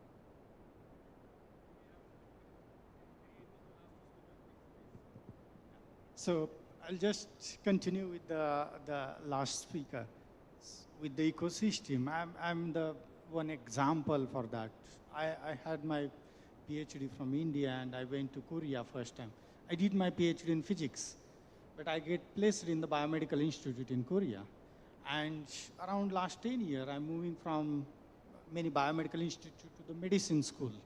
Even in hospital, I work in the hospital right now. Well, my first entry to Korea, and I keep in mind that I will be returning India suddenly after 1 or 2 years. While after going there and getting all the infrastructure, the system, fast track system, we call one window system, then I realized that when I will be back, I will not get that infrastructure, that bureaucratic minds and all these things. These are hurdles we're still facing. But yes, people are waiting to come back India, definitely, like me, many thousand people I can see.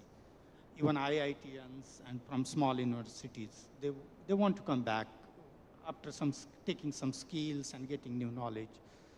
Well, this is first case for the academics because I'm physicist and coming to the academics, they think, so you have degree in physics, but all your research in biology. So how we can place you? When I go to the biology thing, this is, oh, your biology is good, but your degree is in physics, so we can't accept you.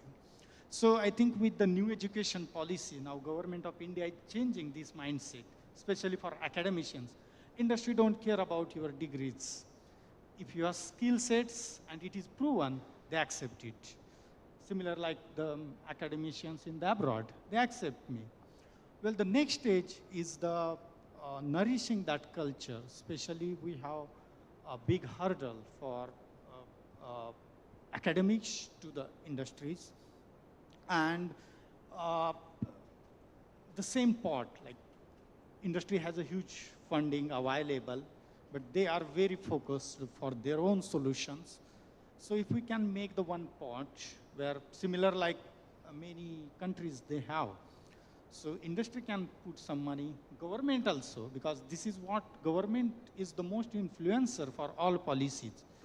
So if they put money and keep open competition for researcher from any university, it may be IITian or it may be from MIT, and fund the best projects, then I think we will have more interaction, especially with academia and industry.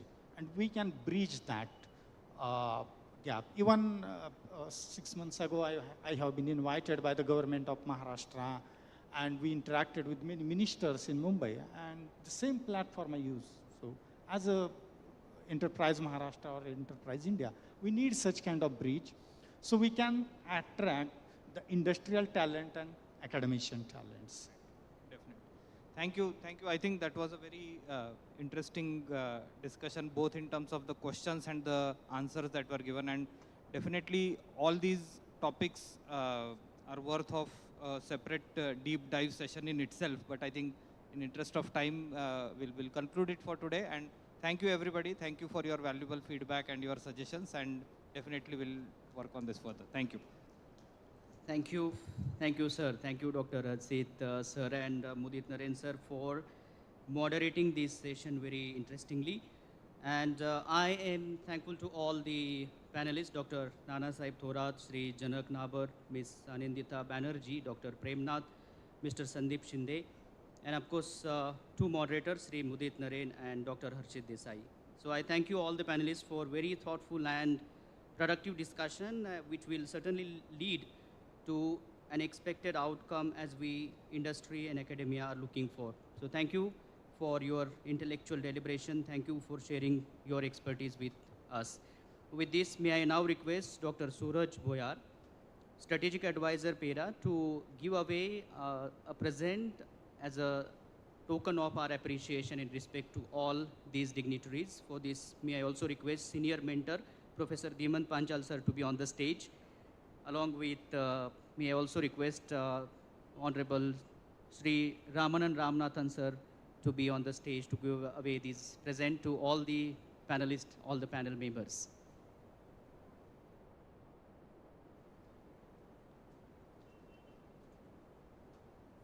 So Senior Mentor, Professor Dhimant Panchal, Honorable Sri Ramanan Ramanathan, and Honorable Dr. Suraj Bhoyar, I request all of you to give away all these present as a token of our appreciation and respect to all the panel members at this Innovation Summit, SiTara Innovation Summit 2023.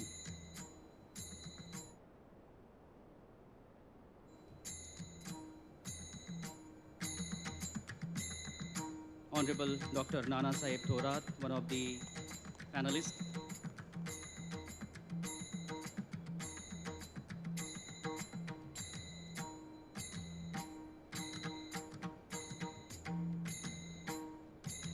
Please have a huge round of applause.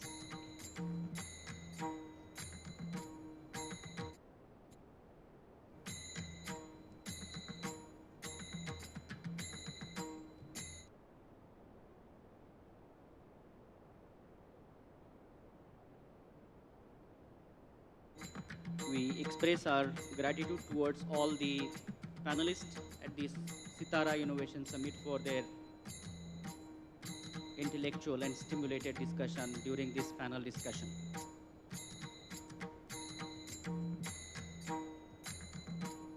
Honorable Dr. Premnath.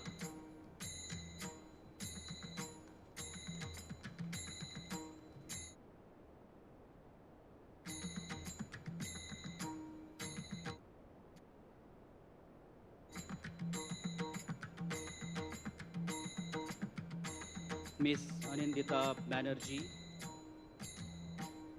Once again, please put your hands together to express our thanks to all the panel. May I also request Suraj sir to give away the present to Harshit, Dr. Harshit Desai. Please put your hands together.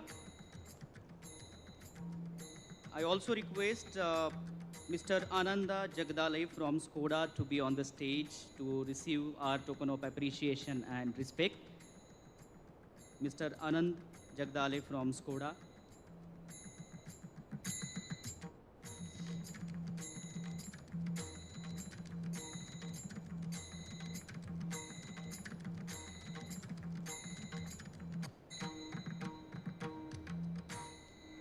Thank you. Thank you so much. May I request all the dignitaries to take the seats in the we would also like to give this present to senior mentor Professor Dhiman Panchal with, with huge respect and appreciation. Senior mentor Professor Dhiman Panchal, sir. Thank you. I request all the dignitaries to take the seats in the audience. And now we will move forward to the next segment in the SiTara Innovation Summit.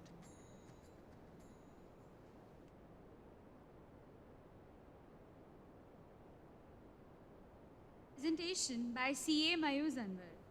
He is a CA, DISA, DIRM blockchain consultant and co-founder of True Scholar.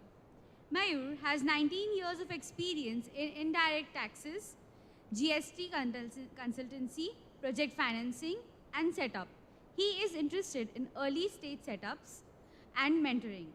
He has acted as a trainer and mentor for engineering on subject of startup and GST. He has delivered more than 250 plus lectures on topics comprising GST, financial management, and project report drafting. May I now request Sir to begin with his presentation.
Very good afternoon. I won't take much of your time, just few minutes.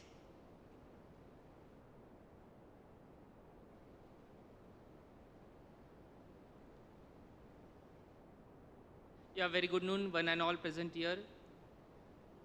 Thank you, first of all, the coordinator of the event, authorities, gurus, for inviting me to share and present True Scholar, one of the most innovative and revolutionary solution in Web3 ecosystem for credential management.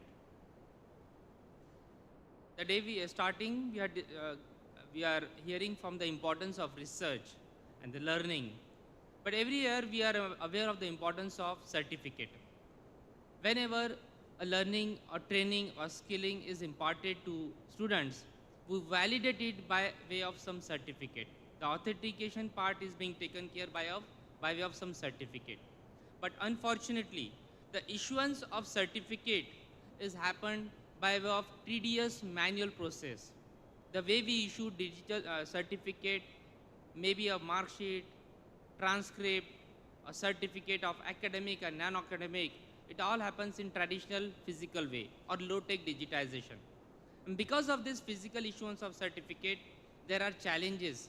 And what are the challenges? The challenges are faced by institutes. They issue the physical certificate, that increase their operational cost. Again, number of fake credentials are prevailing in the market in the name of the institute, and the institute itself is not aware of. Second is, learner is not able to access this credential because it is issued in a physical way.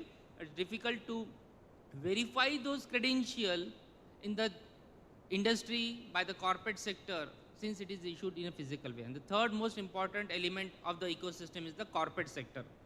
We all are aware of that corporate sector wants to verify the certificate, degree, mark sheet. But the current mechanism is so physical that we are unable to verify the certificates.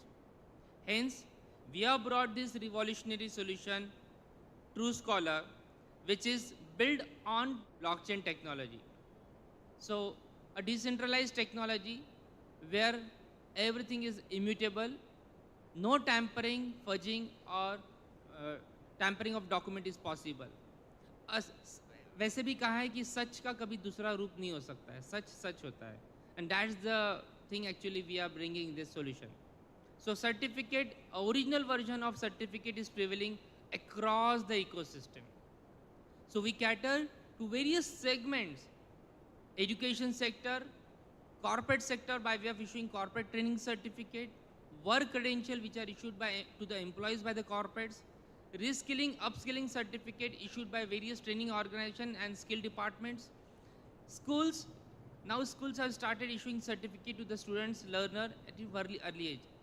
See, unless and until the certificate are issued digitally, we cannot map, we cannot do the skill mapping. So जो सारी बातें जो government की हो रही है, NEP, Academic Bank of Credit Compliance, skill mapping, how it is possible? It won't be possible if the certificate itself is not issued digitally. And that's the reason we have built this world's most comprehensive solution of Truescholar. Commitment features, I like to just summarize in shortest time. There is an inbuilt designer tool where we can just design any, thousands of templates are provided in the platform and you can design the certificate, mark sheet, degree, academic and non-academic. MIT-ADT has already issued more than thousands of certificates through our platform in a digital way, and this is the first institute to adopt and become pioneer in adopting digital transformation. Digital badges is a new mantra. I think it is a gamification of the learning which is very important in new age, where digital badges, and there we are. We give a platform to the institute to issue digital badges to the learner and increasing their engagement as well as validating all their learning through certificates. Bulk upload, download are some of the important features where in a single click you can issue lakhs of certificate to the learner. No duplication, completely integrated with your ERP or any of the LMS platform. Yeah, social media sharing. We are aware of previously we used to keep our credential on the back walls, but gone are the days. New generation enjoys sharing on social media walls. Facebook, Insta, Twitter, LinkedIn कि मैं ये पढ़कर आया, मेरे पास ये achievement है. So this platform gives a feature to a learner or recipient of the certificate to share those credentials on social media walls, and that increases the branding visibility of the institute and the organizer. So learner become the recipient, become the brand ambassador of the institute. And all the analytics is available in your dashboard. On which platform the student committee or recipient committee is active, you are able to see those statistics on your dashboard. Yeah, the feature which we are most proud of, happy to share, we are the only one in world which is integrated with DigiLocker and listed on DigiLocker. So moment a certificate is issued to a learner, it automatically gets parked into the learner DigiLocker account. So it saves your time and also help to comply the government mandate that you need to park a DigiLocker compliant certificate. White label email integration, we are a technology partner, so nothing goes through our website, everything happens through your email server. So direct communication with the recipient. Multilingual, the platform is catering to 250 languages of the world. Not only Marathi, Sanskrit, Tamil, Malayalam, Dutch, Spanish, any language of the world, you can issue the certificate. So indirectly, we fulfill the transcript requirement also. 100% tamper-proof, no physical fabrication of the certificate possible. QR code, some of the basic features are also, apart from blockchain, are already there. Yes, verification.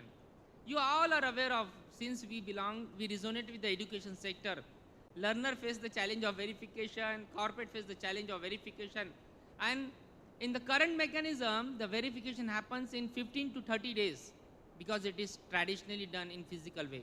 But here, on this blockchain format, all the certificates are verified in just maximum 1 minute with complete monetization tab given to you. You decide the money and even you can monetize the verification fee. So it is expected that after bringing such interface to the corporates, the verification will increase 10 times and indirectly bringing more income to the issuer as well as bringing the transparency in the education sector. हम सभी जानते हैं कि जब भी यहाँ से कोई बच्चा जाता है out of India, there is always a concern of the genuinity of the certificate. Forget about the genuinity of the certificate, even the institutes are under doubt whether they are original or fake. Just last week, UGC has identified 20 fake universities in India. So that is the big problem the country is facing. And happy to share that True Scholar is part of this government initiative of bringing the complete digitalization in this credential ecosystem. Thank you, MIT, for giving this opportunity to me to present our revolutionary solution, True Scholar, and bringing that change required in the society in a true sense from learner to issuer to corporate. Thank you very much, all of you. Please enjoy the day.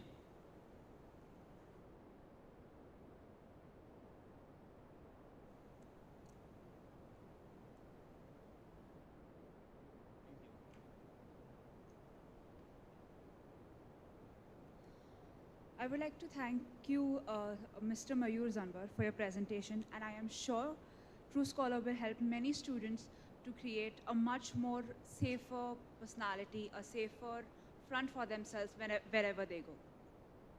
May I request now Shri Chetandeep Singh, Program Manager, FAST India, to propose the vote of thanks.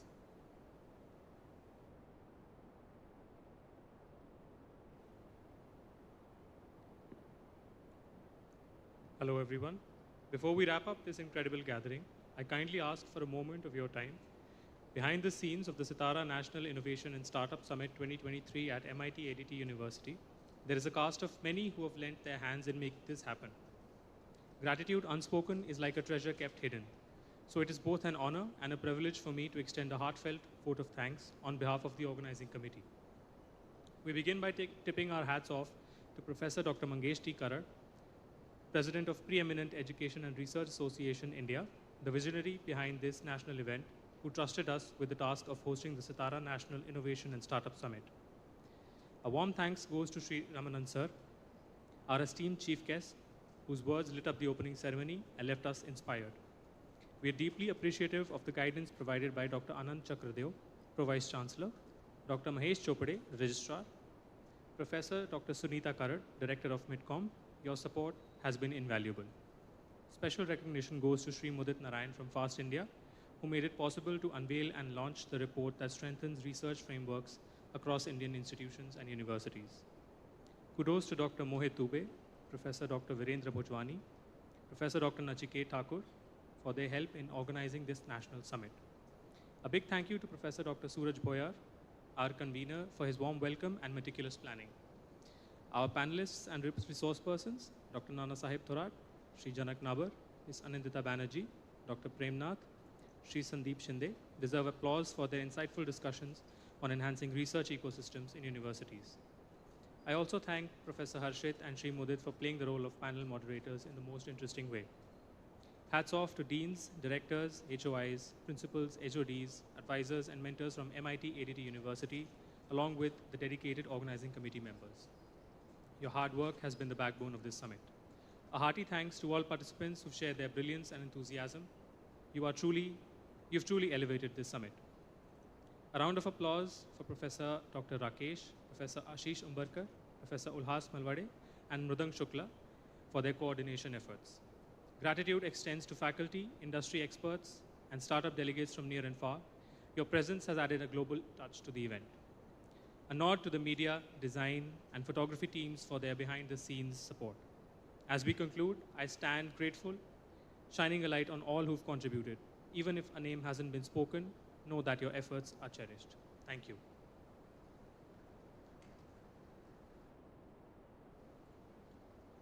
I request everyone to rise in their seats for the national anthem, please.